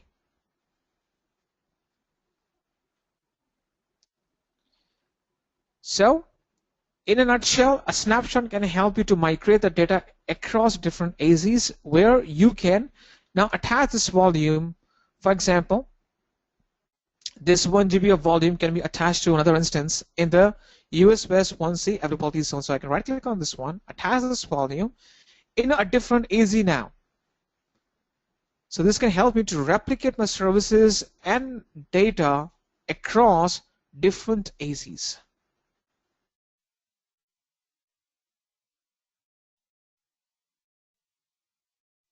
So you can use your snapshots to migrate the data across different regions as well.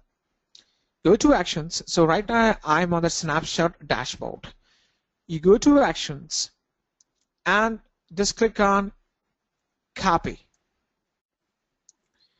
Right now this snapshot resides in US West North California. I can choose the destination region as for example Sydney and copy over this entire snapshot to another region. Now I can remove, I'm not sure whether no, I can't remove, I can unencrypt the storage as if now if I get the option. I don't think so now. So this storage is encrypted. Right.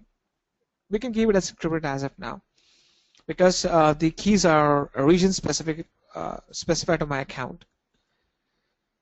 This volume, this snapshot, I can copy over to any other region. And from there, I can restore multiple volumes, duplicate volumes, and attach them to the instances running in different regions. Okay.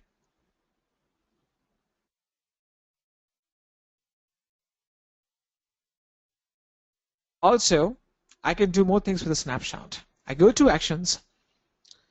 Now I can't modify the permissions out of it. Let me just create a duplicate snapshot.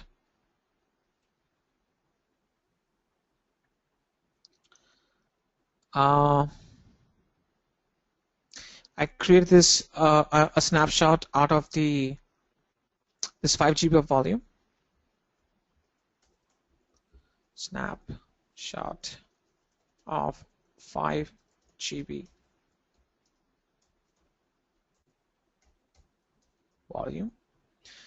So I'm just creating a snapshot out of it right now.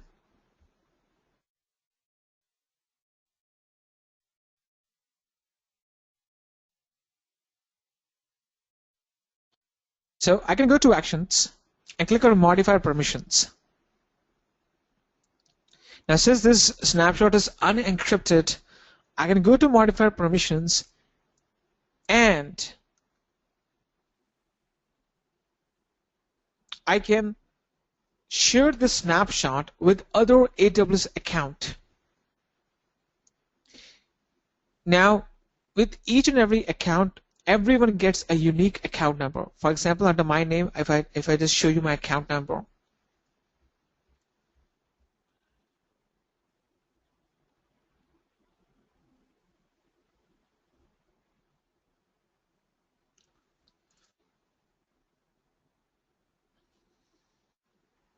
this is my account number. So if you go under your account details, your account will have a unique account ID. For example, if I want to share the snapshot, I go to actions, go to modify permissions, and define any of my friends or any of my client's account number, define over here, and click on add permission. So I can share the snapshot with other AWS account so that that account with whom I'm sharing this snapshot can restore a duplicate volume out of it and attach that volume to any one of the instances running in his account. Right? So snapshots can help you to migrate the data across different AZs, different regions, and also you can do this migration with other accounts as well. So snapshot is quite powerful. Yes, of course, Rakesh. Once it is shared, once the snapshot is shared under the account, the person can very well restore the duplicate volume from the snapshot and use that volume to be attached to any one of the instances running in his account.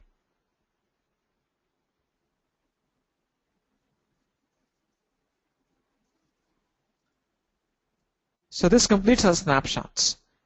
Any questions, any doubts? I'm pausing for a few seconds. You can think of any question and type it down, or you can just raise your hand just in case if you want to speak out the question. I'm pausing for a few seconds because this now completes our Elastic Block Store or the EBS. Now we'll just jump over to the S3. I'm pausing for a few seconds and waiting for your questions.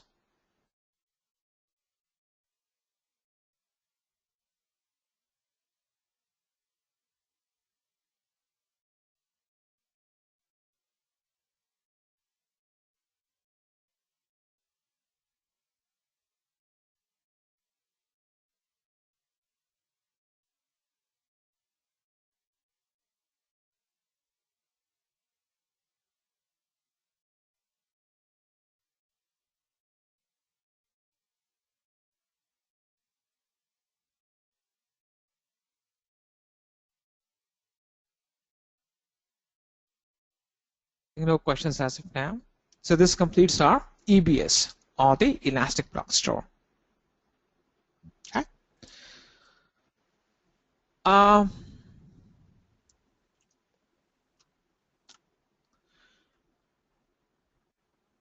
So now I will be discussing the S3, our next storage option. So now we'll be focusing on our storage and content delivery. We'll discuss the S3. We'll discuss the S3, CloudFront, Glacier, Snowball, and Storage Gateway.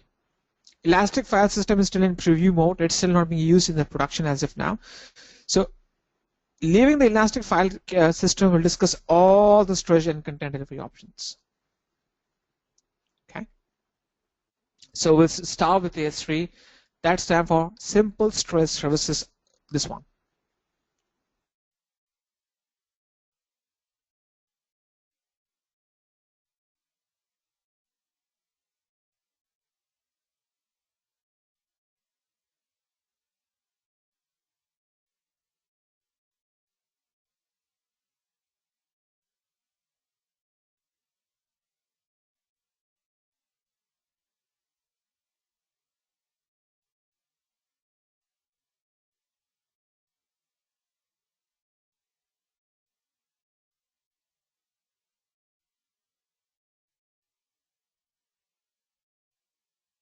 Start with our next storage option, S3. What is an S3? A simple storage service. Now, first thing first, before I start with this one, I would highlight this point that S3 is the first service from where the AWS started their cloud computing business. So when the AWS came into existence in year 2006, S3 was the first service that they introduced, even before the EC2 or the virtual machine was launched. So they started with the S3 in year 2006 as a first service. So S3, it comes under data storage as a service, like you have a Google Drive, you have Dropbox. Dropbox at the back end uses the S3. So what is an S3? S3 stands for Simple Storage Service. And the Amazon S3 has a simple web services interface that you can use to store and retrieve any amount of data at any time from anywhere on the web. It is much like Google Drive. It is much like Dropbox. So you can use a Google Drive nowadays, even if you're Android phones or iPhones, you have the iClouds.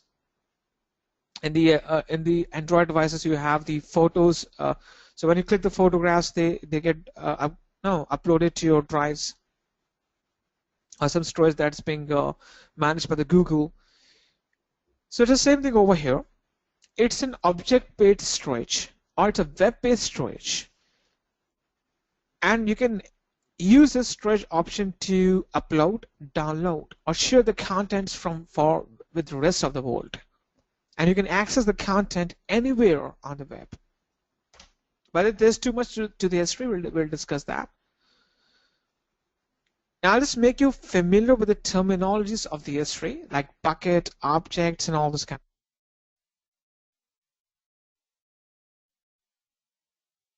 First thing first, we have something called bucket. What is a bucket? A bucket is a fundamental container for data storage. You can imagine a bucket over here that you use to put the water in, store the water in. So it's a container that contains your data. Every object is contained in a bucket. So what is a bucket over here? Bucket is a container that stores your data, and each piece of data that is stored over in this bucket is called the object. So you have to be very much careful about the terminologies and memorize them. So a bucket is a fundamental container which stores your entire data in the S3, and the pieces of data are called the objects that we put in these buckets.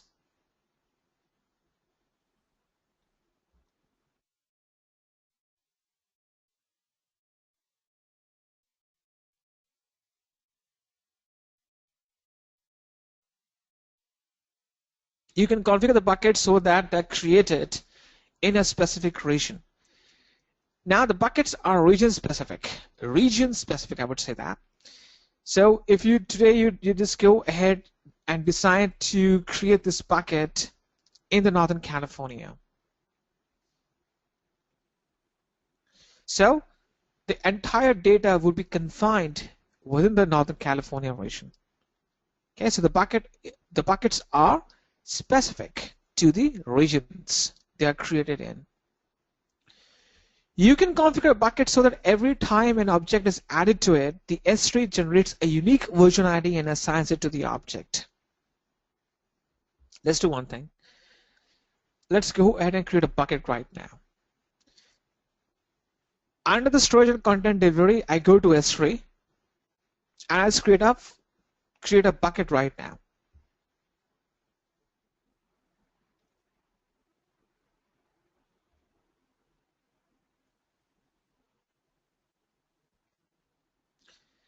Now I have a bucket created. I'll just go ahead and create another bucket. So I'll just go to create a bucket right now. Now, whenever you go ahead and create a bucket, you have to keep in mind few things before you can choose a bucket name. First thing first, the name that you're assigning to the bucket, it should be unique in nature. If I'm saying unique in nature, it means that very name, it should not be used by any other person who has created a bucket with the same name in his account. For example, I go ahead and type in test as a bucket name. Now test is a very quite common word that could have been used by any other user in the system. So I go ahead and click on create, and now it gives me the error message. It says the requested bucket name is not available. The bucket namespace is shared by all AWS users of the system. Please select a different name and try again. So a bucket namespace is shared by all the users who are using the AWS. So if any person has already used this bucket name before while creating his S3 bucket, you can't use that. It's the same thing. You know, whenever you create your Yahoo accounts or Gmail accounts, if you're using the same user ID that has been used by any other person in that system, you get the error message. And they give you the recommendation that, okay, please select any other username because this has been used by any other user. It's the same thing over here. So you have to think of a unique bucket name that should not have been shared by any other user in the system. Also, there should be no capital letters. Everything should be lowercase. It can be alphanumeric, test 03. There is no restriction to that, whether you can use the numbers or not. You can use the alphabets, you can use the numbers. The alphabets should be in lowercase. There is no special character allowed except hyphen. No underscore, no dollar sign, no hash sign, nothing is allowed except hyphen. And this can be alphanumeric. Everything should be in lowercase. Special character, only hyphen is allowed, and there should be no space in between. For example, you can't name it as test 03 Rohan, something like that. It will not allow the spaces. So it says a bucket name in Northern California cannot contain the character, and it's a blank space that is represented right now. So the blank spaces are not being allowed. So I can keep it as test 03 hyphen. Let us name it as Edrica. So we have to keep few things in mind. Everything should be lowercase. It can be alphanumeric. No special characters except hyphen. No blank spaces. And also it should be unique in nature. that should not have been used by any other user in the system. So I just go ahead and create this bucket named test03-Adorica, and I hit create. So now this creates my bucket over here. If you just scroll over here, sorry, hang on 1 second please, let me just go back.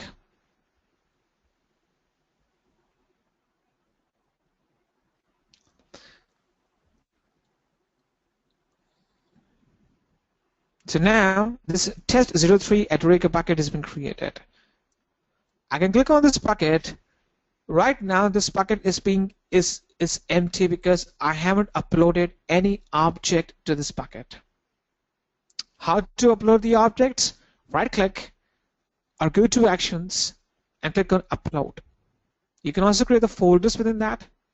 You can also create the folders. I can just name it as test folder, something like that. Right.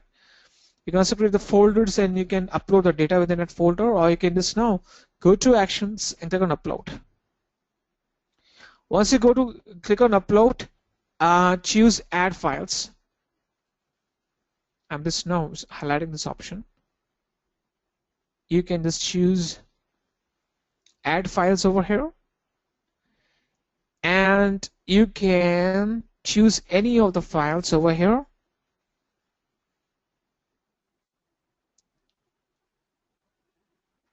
Right? Once you add the file, go to this option at the bottom right corner, start upload. And it will, you can see over here, it is starting, it will upload the data. So depending upon what's the size of your object, what's the speed of your internet, your object would be uploaded. Now this is the object that got uploaded, 1133 Bhagavad Gita wallpaper, something like that. This is the name of the object. Now, if I just go to the properties of this object, this is the name of the object, this one. Now, this object is the exact data that I've uploaded. With this data, the size, this timestamp, and the type. For example, this is a JPEG file. You can see over here. Is that? This is a JPEG file. This is a JPEG file. This is the name of this file, and this is the creation date and time. This piece of information that I've shown you right now, this is called the metadata. It's called the metadata, this one. So the exact object that you have uploaded, it's called the data. And the information associated to data, that is size, the name, the type, it's called the metadata. Right? Right now, I can just go to this object, I can right click and click on download. It says please right click on the downloading file as I click on download, and I can download that on my PC right now. I can also make it public, which means I can share this data with people across the globe. If you keep a closer look over here, you can see there's a lock sign. Now, whenever I upload the object, this is how the URL looks like. I can share this link with other people so that they can access this wallpaper or they can access this data. You can see there's a lock symbol over here. What I can do is I can either change the permissions, or I can just go to actions and click on make public. Are you sure you want to make this JPEG file public? Okay. Now it will make this data public. And if I just go to the properties, you will notice one thing. in the permissions, it has chosen everyone, which means everyone across the internet can access this data. Now, if I just share this file with you, I'm just copying and pasting this link for you. You can. Let me just copy and paste this link for you. You can also now access this content from your side. So I'm just copying and pasting on the chat window. You can also access this content because I've shared with you across the internet. Okay. So I've just copied and pasted this link for you. You can just try this one out. Nothing much to it. So you can see the symbol has been changed. Now I can also share the entire bucket as well. That's a different story. So whenever you upload an object like photos/puppy.jpg and the bucket name bucket is John Smith, this is how the URL looks like. The same kind of URL that I was copied and pasted to you on the chat window, right? So that's about the bucket. Let's come to objects. What are the objects? They are the fundamental entities that we store in the S3. They are the exact copies of the pieces of data that we upload to the S3 bucket. It consists of data and the metadata. The data portion is opaque to Amazon S3, whereas the metadata is a set of name value pairs that describe the object, the size of it, the name of it, the type of it. It is the object is uniquely identified within a bucket by a name and the version ID.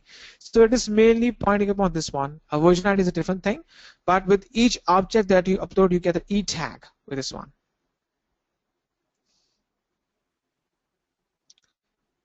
Now, I've let you know 2 or 3 important points. You have to make a note of it because based upon that, some questions come up in the examination, in the certification.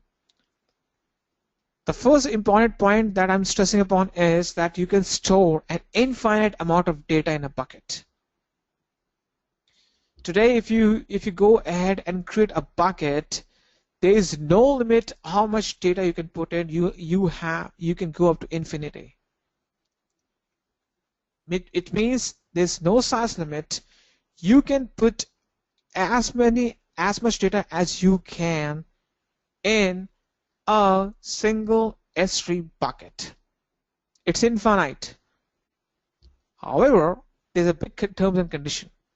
The condition is, even though you can store an infinite amount of data in a bucket, the size of each object should not exceed more than 5 terabytes. That single object can be a single file that you want to try to upload, a single folder as an object, a single JPEG file, a single Excel sheet, a single Word document, a single PPT slide. Anything that you're trying to upload as a single object, it should not exceed more than 5 terabytes. I think it's quite unexceptional. It's quite exceptional where you have a single object with 5 terabytes. If you have, then you have to make it into pieces. For example, if there's an entire folder of 5 terabytes that you want to upload as a single object, so you have to put it into pieces and upload that into one by one. So you can divide the 5 terabytes into 2.5 terabytes into 2 halves, and you can upload that one by one. So the only condition, so you can store infinite amount of data, but the only condition is that each data size should not exceed more than 5 terabytes. The size of each piece of data or each object should not exceed more than 5 terabytes.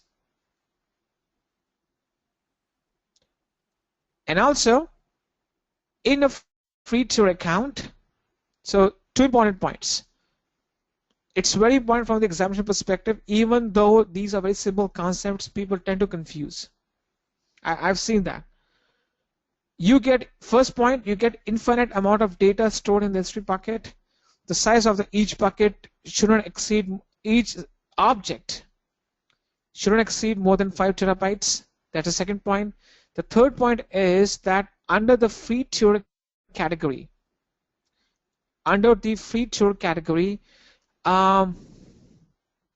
you get 5 GB of S3 storage for free, exceeding which you'll be charged for that.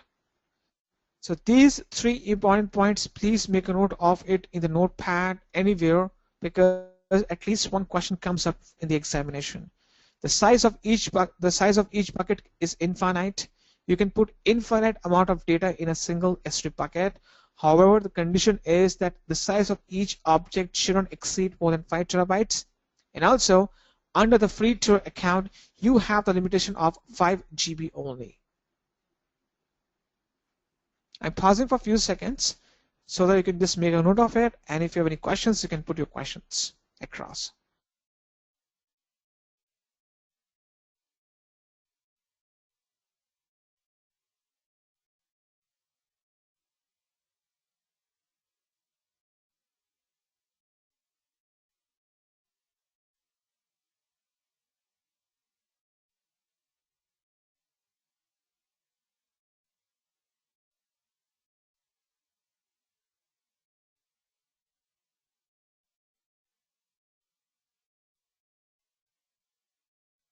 Guess we have a question right now.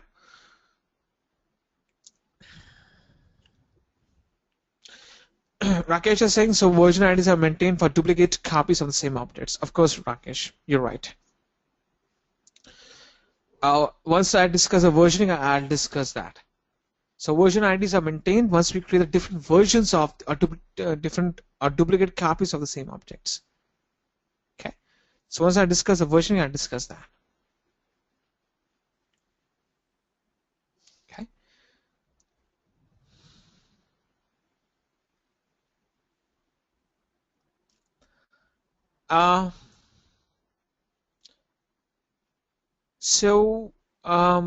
That's it as of now, but let me discuss one thing. Okay, I'll discuss the access control list or the bucket policy, then we can wind up the session because we have so much to cover. Sure, the same compressive files can be treated as one object. Sure, anything that you're uploading as one entity, whether it's a compressed zip file, it will be treated as one object. So right now, if I just go to this bucket, right click, click upload, anything I'm adding, whether it's a complete folder, it's a zip file, it will be treated as one entity, as my one object.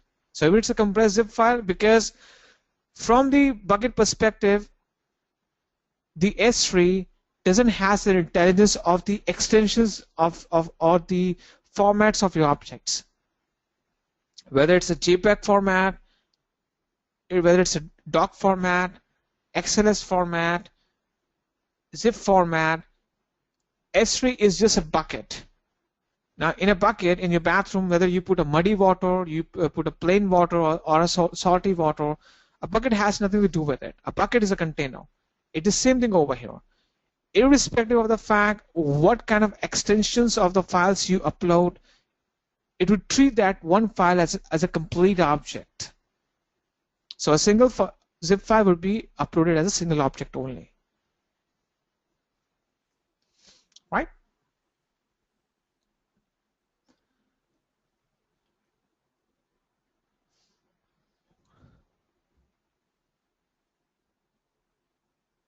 Okay. I think that's it for today. We have to continue this conversation or start this conversation or resume this conversation by tomorrow. So tomorrow the agenda is that I will be completing, or I would say that we will be completing the S3. We'll do the glacier. After the glacier, glacier will not take that much time. Glacier will take just around 15 or 20 minutes. So once we S3 is 20 to 30% complete. We still have to cover a lot in S3. Once the S3 is done, Glacier will take around 15 or 20 minutes, not more than that. It's a very short topic. Then I discuss the snowball and storage gateway. So till tomorrow, we will be covering the storage options. Content delivery we can do next week. So tomorrow we'll complete the S3. This will complete the Glacier, Snowball, and the storage gateway. Okay.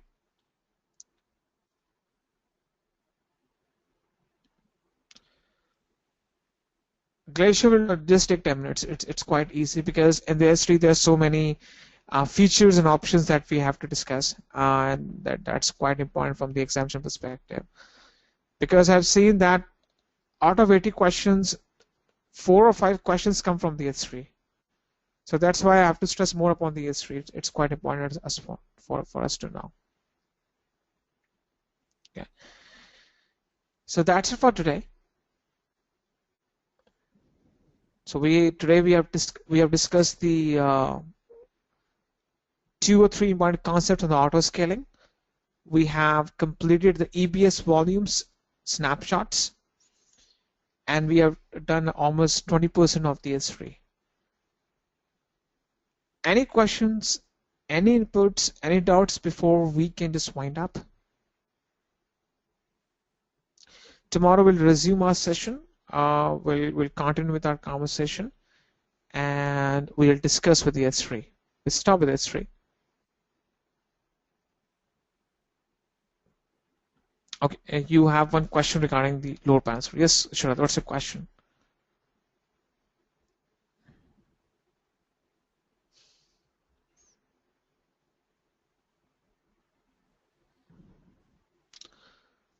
Sharath is saying after creating the load balancer on the browser, I'm getting blank page. Sharath, you have to, if on the load balancer, if you're getting blank page, you have to take care of 2 things. First thing first, that all the instances are showing in service under the load balancer. If they're showing in service, you have to ensure that the security group of your load balancer is allowing the HTTP and the HTTPS access from all the sources. Yeah, so if you ensure the HTTP and the HTTPS access is being allowed from all the sources, also you have to ensure that all the instances should be in service.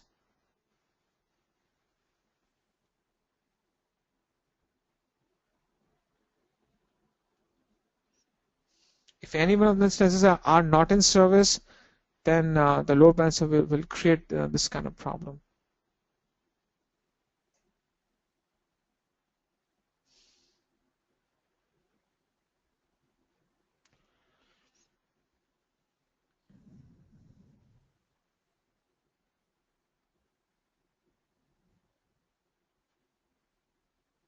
Okay. So you have to ensure that the instances should be in service. All the instances. So if any one of the instances is in service, then it should work. If all the instances are not in service, then it will give a blank page to you. Okay.